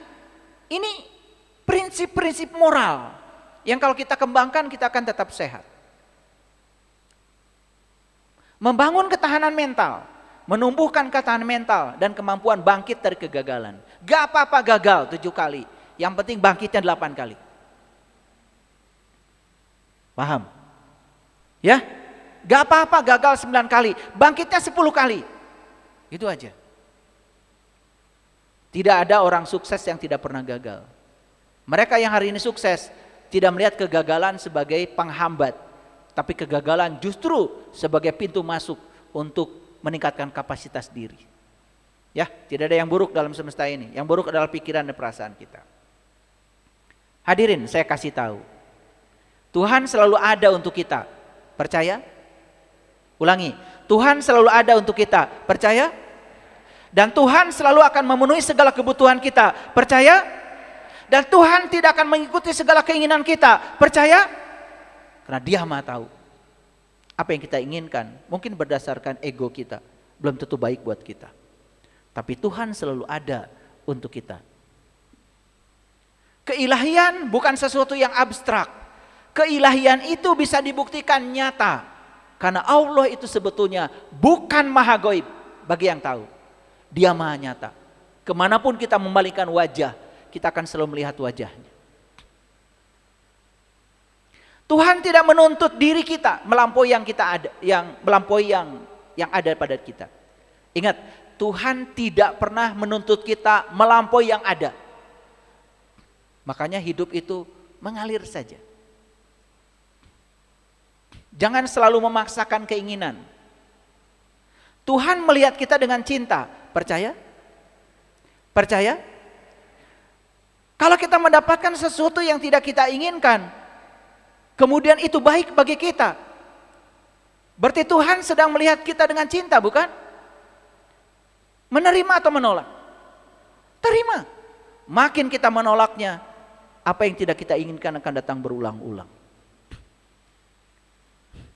Tuhan sudah ada dalam diri kita. Percaya? Perlu dicari? Perlu dicari? Tidak usah mencari Tuhan. Tuhan bukan batu ali. Ada orang menulis mencari Tuhan yang hilang. Udih, kemana dia? Maka saya pernah WA dia yang nulis buku itu. Emang Tuhan batu ali, saya bilang. Kalau berlian ibu wali kota sih pernah hilang. Katanya itu nyemplungnya di trotoar. Biar trotoar bisa dibongkar nanti. Ada proyek baru. Buat Pak Wali. Jadi sebenarnya kalau ada pembongkaran trotoar itu sebenarnya itu cincin ibu wali itu jatuh.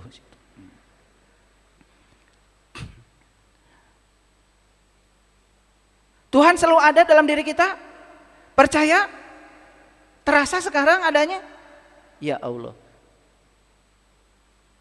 Sekali lagi, hidup penuh makna dan cinta? Hidup penuh makna dan cinta? Yes? Sudah bisa melihat? Yes. Sekarang lepaskan penilaian baik buruk. Benar salah, lepaskan semua itu. Hidup penuh makna dan cinta. Semua yang terjadi, baik itu kita kehendaki kehadirannya, tidak kita kehendaki, semua untuk kebaikanku. Katakan itu. Karena Tuhan melihat kita dengan cinta. Tapi kita melihatnya dengan benar salah baik buruk. Karena kita sempit melihat sesuatu. Dan kita punya kolbu, hadirin. Dan kolbu adalah jendela yang menyatukan diri kita dengan Tuhan. Dan siapapun yang sudah terbuka pintu kolbunya, jendelanya sudah terbuka, maka dia sudah bisa menyatu bermanunggal dengan Tuhan.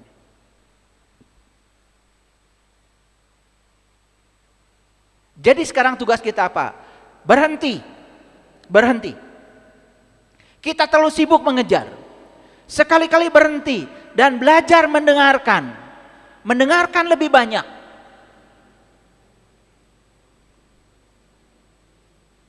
Maka jika kita melakukan hal-hal yang semacam ini, kita akan menemukan ternyata ruang suci dalam diri kita yang disebut dengan keheningan. Itulah tempat kita menemukan perlindungan sejati di dalam diri.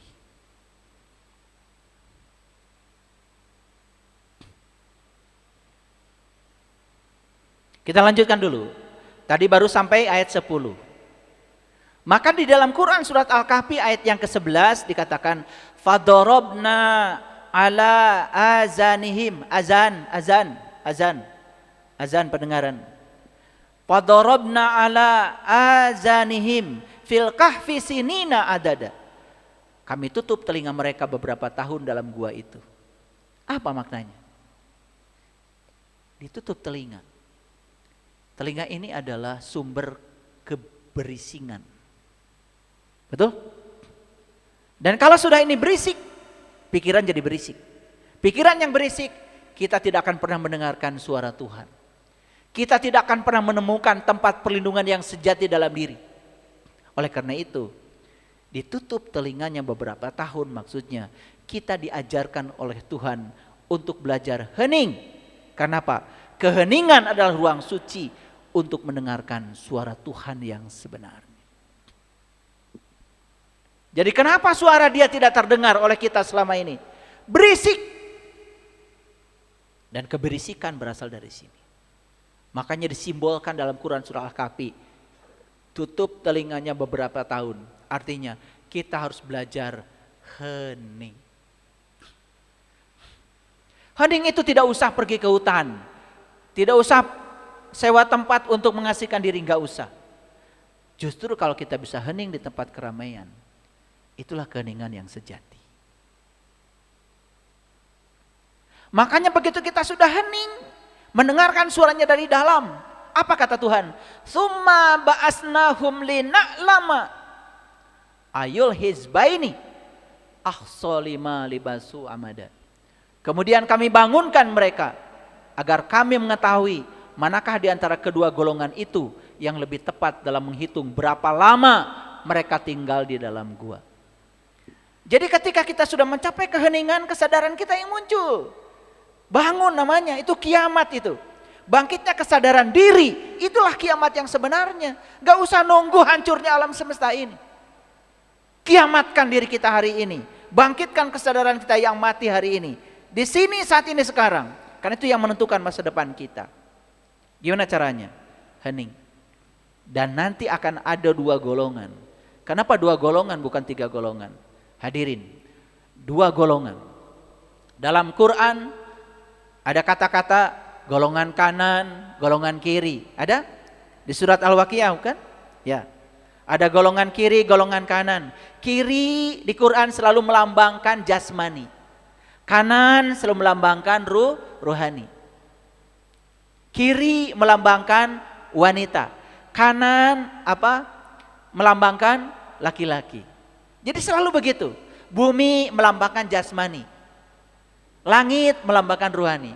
Makanya bumi kita tidak disebut Bapa Pertiwi. Disebutnya juga Ibu Pertiwi karena bapaknya matahari.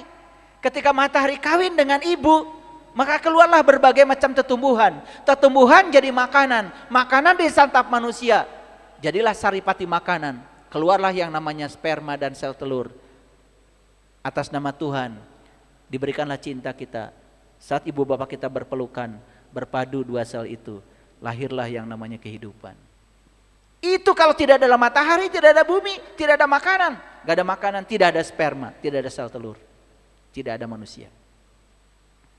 Makanya ini disebut Ibu Pertiwi, ibu kita. Makanya jangan sakiti bumi ini, jangan sakiti. Jangan sampai merintih Ibu Pertiwi ini. Dilobangi, diambil batu baranya, diambil timahnya, diambil ininya, diambil itunya, hutannya dibabat semua. Orang-orang yang tidak sadar, menangis Ibu Pertiwi.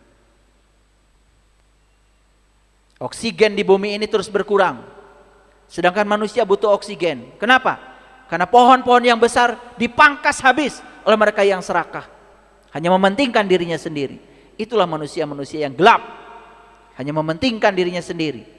Dia pikir bumi ini adalah warisan buat dirinya. Padahal bumi ini adalah titipan buat anak cucu kita ke depan.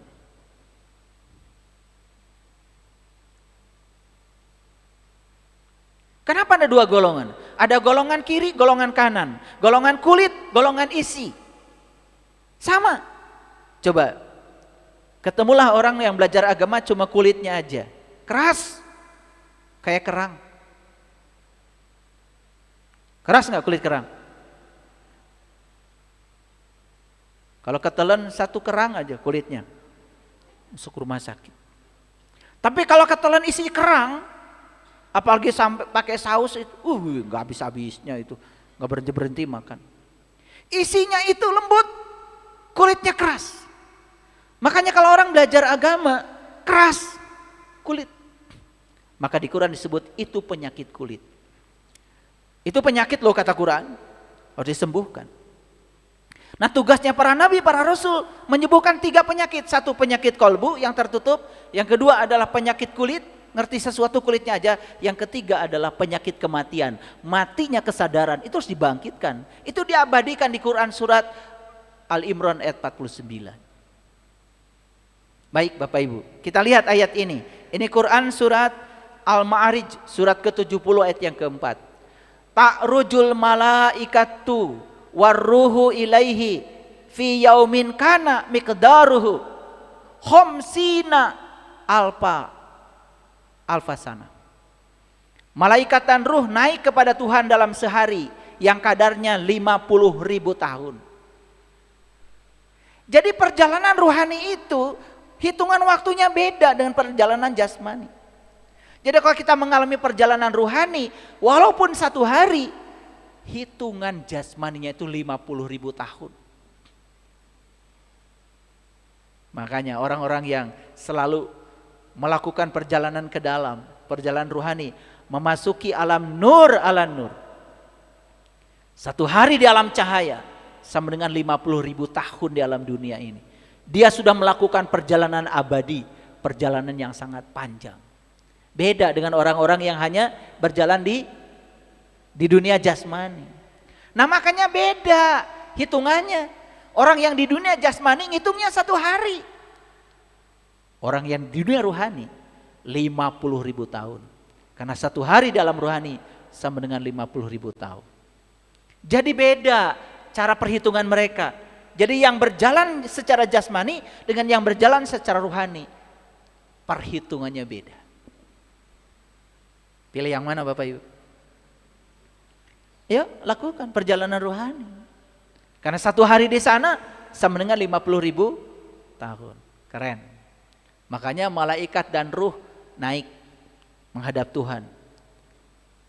Kalau saya jelaskan ya, ini butuh waktu banyak. Tapi saya cuma jelaskan permukaannya saja. Yang saya pentingkan di sini adalah kadar waktunya. Oke, Bapak Ibu. Perhatikan saya sekarang. Betul manusia ini adalah sebuah mikrokosmos? Oke. Susunan organ tubuh manusia persis seperti tata surya. Jantung adalah mataharinya dan semua organ lain itu adalah planet-planetnya.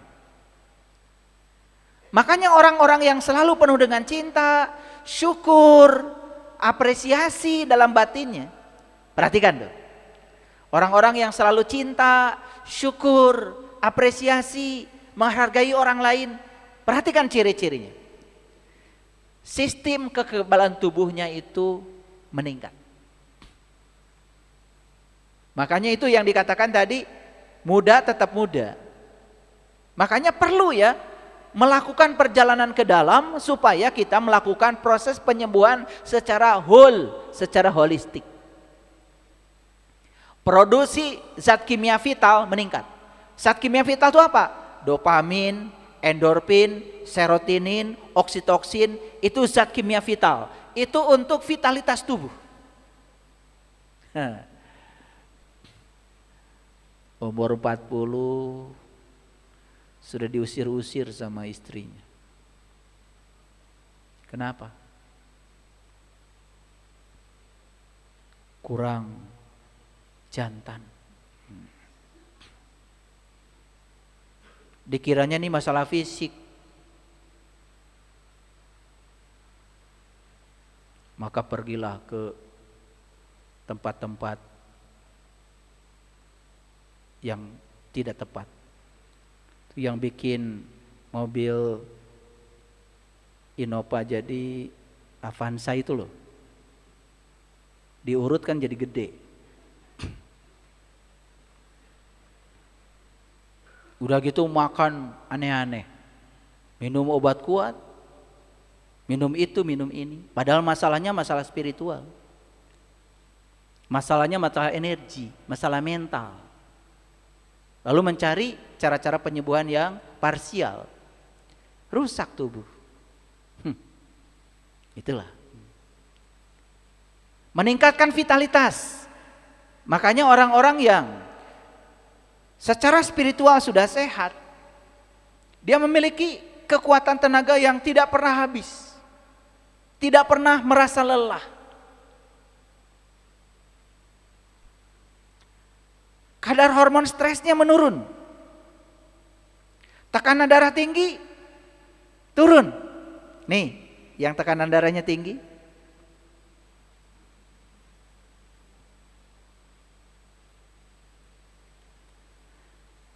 Glukosa habis, semua jadi energi.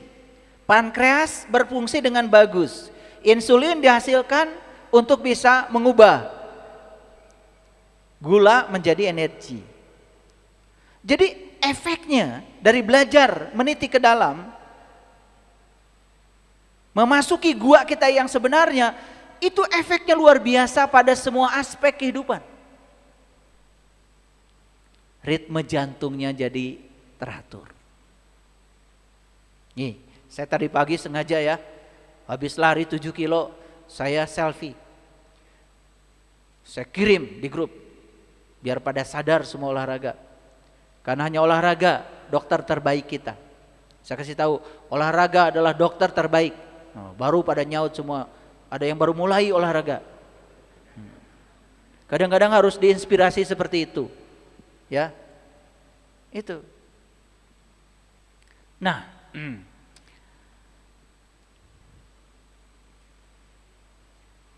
kita lanjutkan.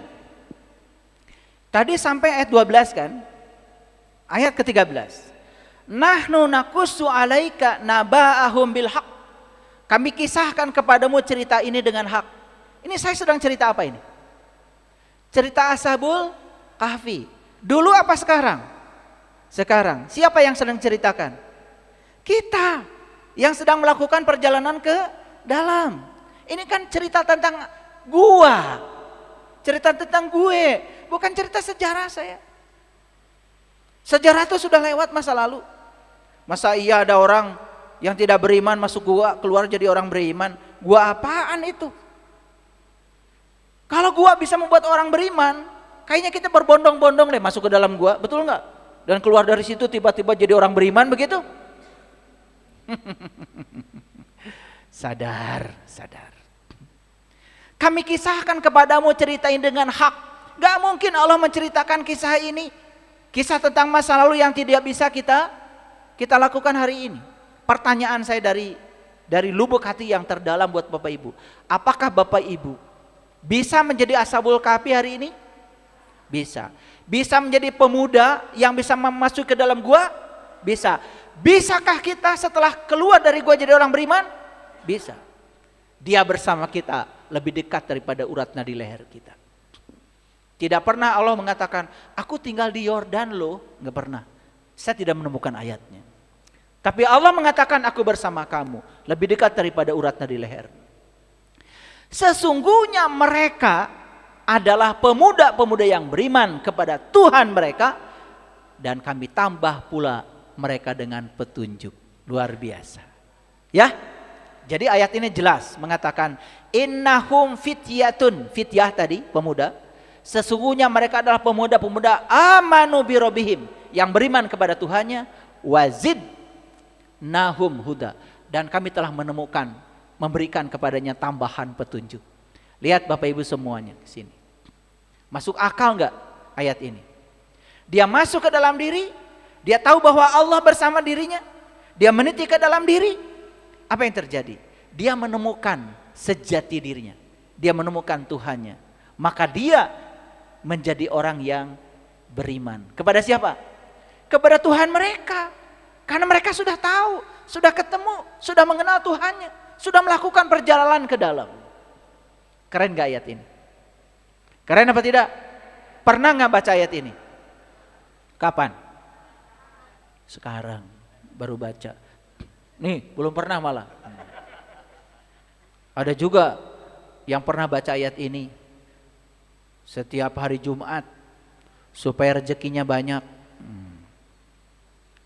Ya, habis sholat duha baca surat Al-Kahfi 3 putaran, tambah miskin. Karena cuma baca Arabnya aja, ngerti enggak? Tapi kalau baca isinya nih, oh iya, sumber kekayaan saya ada di dalam. Karena Allah saya maha kaya. Dan saya harus menemui Dia yang bersama dengan saya. Saya melakukan perjalanan ke dalam gua. Saya harus menjadi Ashabul Kahfi. Mengubah nasib dari dalam.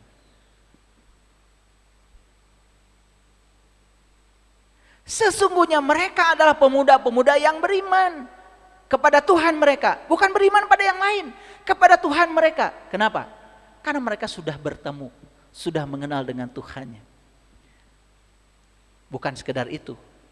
Wazidnahum huda, dan kami tambah pula mereka petunjuk. Lanjut ayatnya. Warabatna ala qulubihim, dan kami meneguhkan kolbu mereka. Lihat saya semuanya. Yang diteguhkan oleh Allah kolbu. Kenapa kolbu? Karena dalam hadis qudsi, langit dan bumi tidak akan cukup menampung zatku, tapi kolbunya orang yang beriman, itulah rumahku. Kolbul mukmin baitullah. Jadi baitullah yang sebenarnya adalah kolbu. Maka diteguhkan oleh Allah kolbu mereka. Di waktu mereka sudah bangkit. Warobatna ala qulubihim idqamu. Sudah bangkit? Sudah bangkit. Sudah menemukan jati diri? Sudah. Sudah bertemu Tuhannya? Sudah. Sudah beriman? Sudah. Dia sudah mengalami pengalaman itu. Idqamu. Lalu berkata, faqalu Rabbuna Rabbus samawati wal ard. Tuhan kami adalah Tuhan seluruh langit dan bumi. Karena sudah kenal, dia bisa berkata begitu. Oh, ternyata Tuhanku bukan hanya ada pada diriku, tapi Tuhanku meliputi Anda, meliputi Anda, meliputi Anda, meliputi Anda, meliputi seluruh langit dan bumi. Sadar. Kesadaran itu dibawa ke dalam kehidupan. Bagaimana mungkin saya menyakiti orang lain? Bagaimana saya menipu orang lain? Bagaimana saya bisa merendahkan orang lain? Karena di semua tubuh-tubuh yang berbeda ini ada Tuhan yang sama, ada energi yang sama yang meliputi diriku. Makanya kesadaran itu membuat dia berkata, qalu Rabbuna Rabbus samawati wal ard lan nad'uwa min dunihi. Kami sekali-kali tidak menyeru Tuhan selain Dia.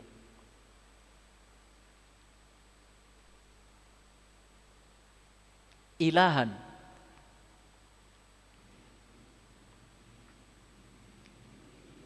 Kami sekali-kali tidak menyuruh Tuhan selain Dia.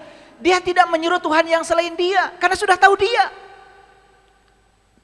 Masuk akal? Makanya hadirin, saya kasih tahu, sepanjang kita tidak tahu dan kenal pada Dia, kita akan terus menduakan Dia. Makanya coba baca itu yang namanya talbiyah haji, talbiyah umroh. Labbaik Allahumma labbaik, labbaik la syarika laka labbaik. Innal hamda wa nimata laka wal mulk la syarika. Aku datang memenuhi panggilanmu untuk membebaskan syirik yang ada padaku. Jadi sebetulnya haji itu adalah berkunjung ke Baitullah agar kita bertemu yang punya rumah. Setelah bertemu kita terbebas dari dosa syirik. Karena kita tidak menduakan Dia lagi, karena sudah tahu dan kenal kepada Dia. Itulah yang dikatakan di Al-Kahfi ini.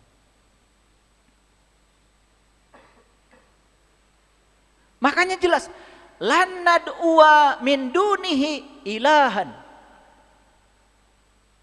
Kami sekali-kali tidak menyeru Tuhan selain Dia.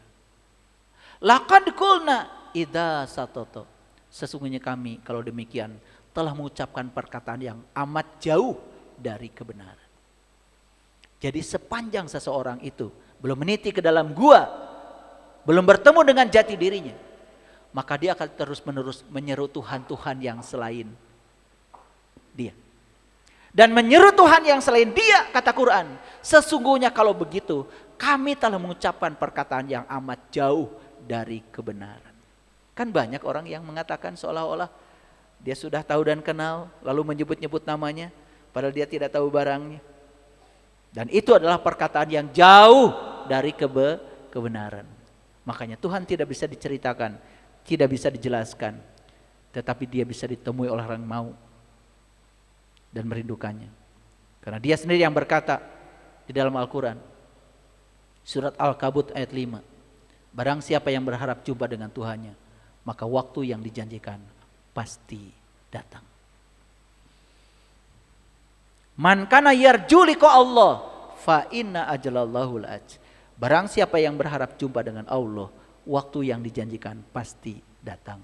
Jadi sebetulnya cerita Ashabul Kahfi masuk ke dalam gua itu hakikatnya adalah cerita pertemuan dengan jati diri. Masuk akal? Masuk akal? Oke, kita lanjutkan ayat selanjutnya. Ayat yang ke-15.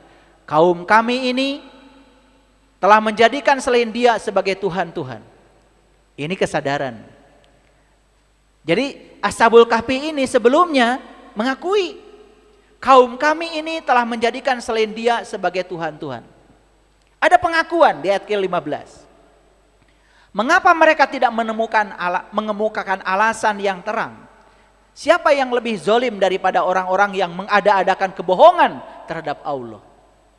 Jadi karena bingung, kok orang-orang nih ya di sekitar ini tidak memberikan penjelasan yang masuk akal ya, tidak memberikan alasan yang terang ya gitu.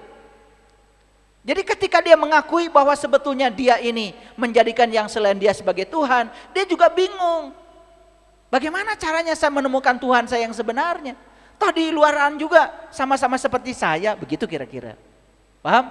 Makanya di ayat yang ke-16 dipungkas dengan dan apabila kamu meninggalkan mereka. Siapa mereka? Yang tadi yang menjadikan Tuhan-Tuhan selain Dia itu karena belum tahu dan kenal. Dan apa yang mereka sembah selain Allah.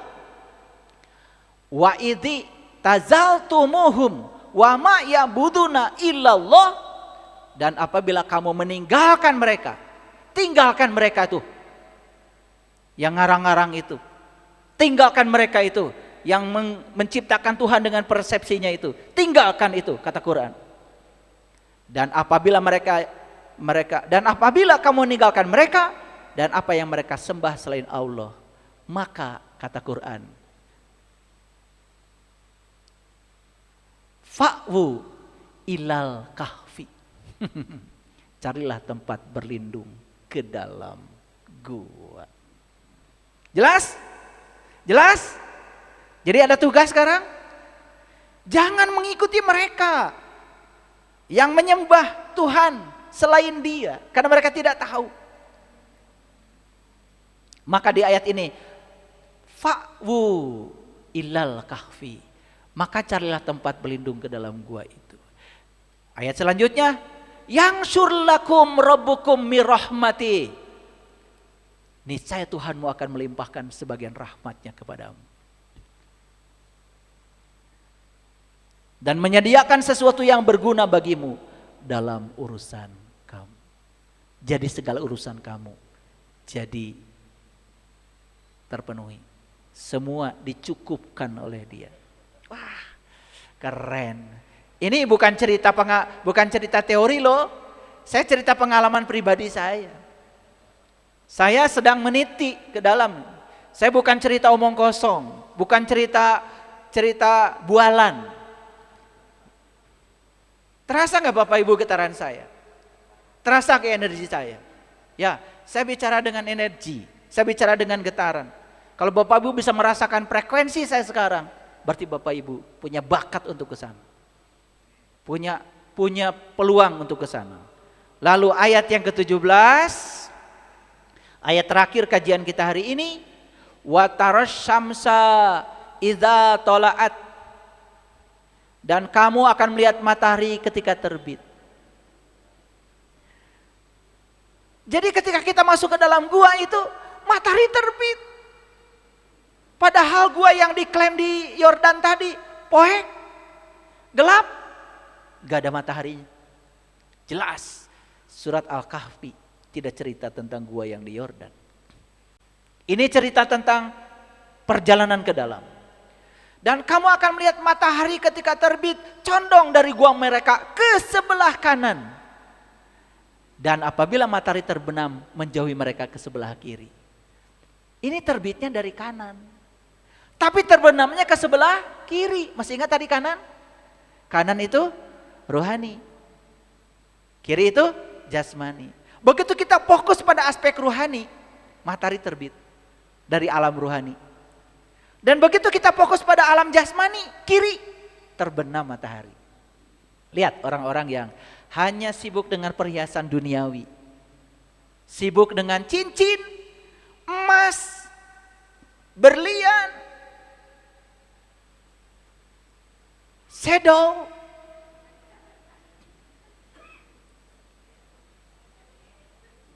baju, semua aksesoris luar. Tetapi dia tidak pernah membangun perhiasan di dalam dirinya. Lihat orang-orang yang semacam itu.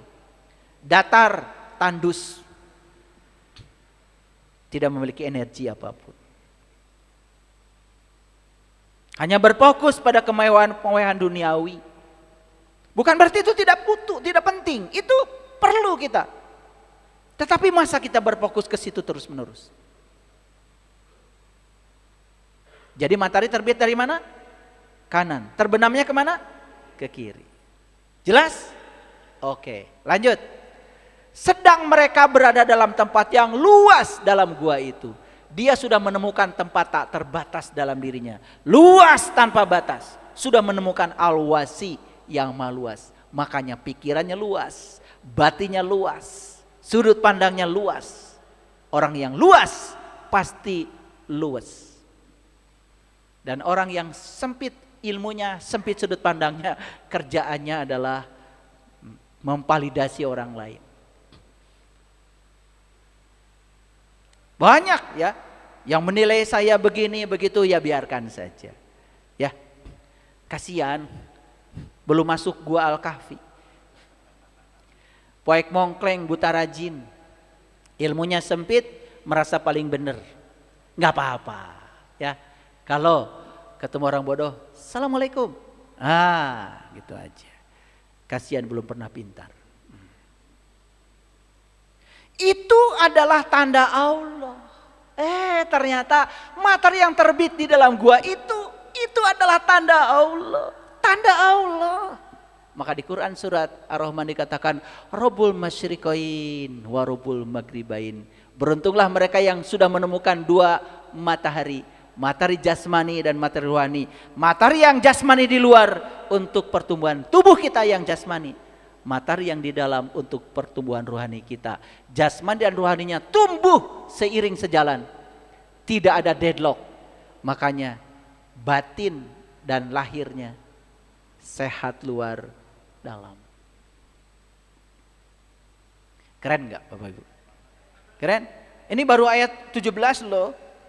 Mau keren lagi? Nah, kita tuntaskan nanti sampai ayat 110. Baru ketemu tuh. Dan kita harus mengalami perjalanan ini. Terasa gak perjalanan ini? Terasa gak ke dalam? Walaupun ini baru secara syariat, tapi perjalanan kita sudah mulai ke dalam. Nah, barang siapa yang diberi petunjuk oleh Allah, maka dialah yang mendapatkan petunjuk. Dan barang siapa yang disesatkannya, maka kamu tidak akan mendapatkan seorang pemimpin pun yang dapat memberi petunjuk kepadanya. Ya, mayyahdillahu fahuwal muhtadi wa mayyudlil falan tajidalahu waliyan mursidan. Disinilah ada istilah waliyan mursidan. Wali itu teman, mursid itu adalah orang yang sudah mencapai kesadaran. Orang yang cerdas, bukan orang yang pintar. Orang yang cerdas. Jadi sebetulnya mursidan itu orang yang cerdas karena dia sudah menemukan yang maha sadar, dia hidupnya penuh dengan kesadaran, mindfulness. Ini yang dibutuhkan pendamping kita. Barang siapa yang dikehendaki Allah dapat petunjuk, pasti bertemu orang ini. Tapi barang siapa yang tidak dikehendaki Allah dapat petunjuk, sampai mati pun tidak pernah bertemu dengan waliyan mursidan. Jadi saya yakin Bapak Ibu yang punya keinginan untuk meniti ke dalam diri, melakukan perjalanan ke dalam gua, pasti akan bertemu dengan walian mursidan. Shadaqallahul adzim. Barakallahu li wa lakum.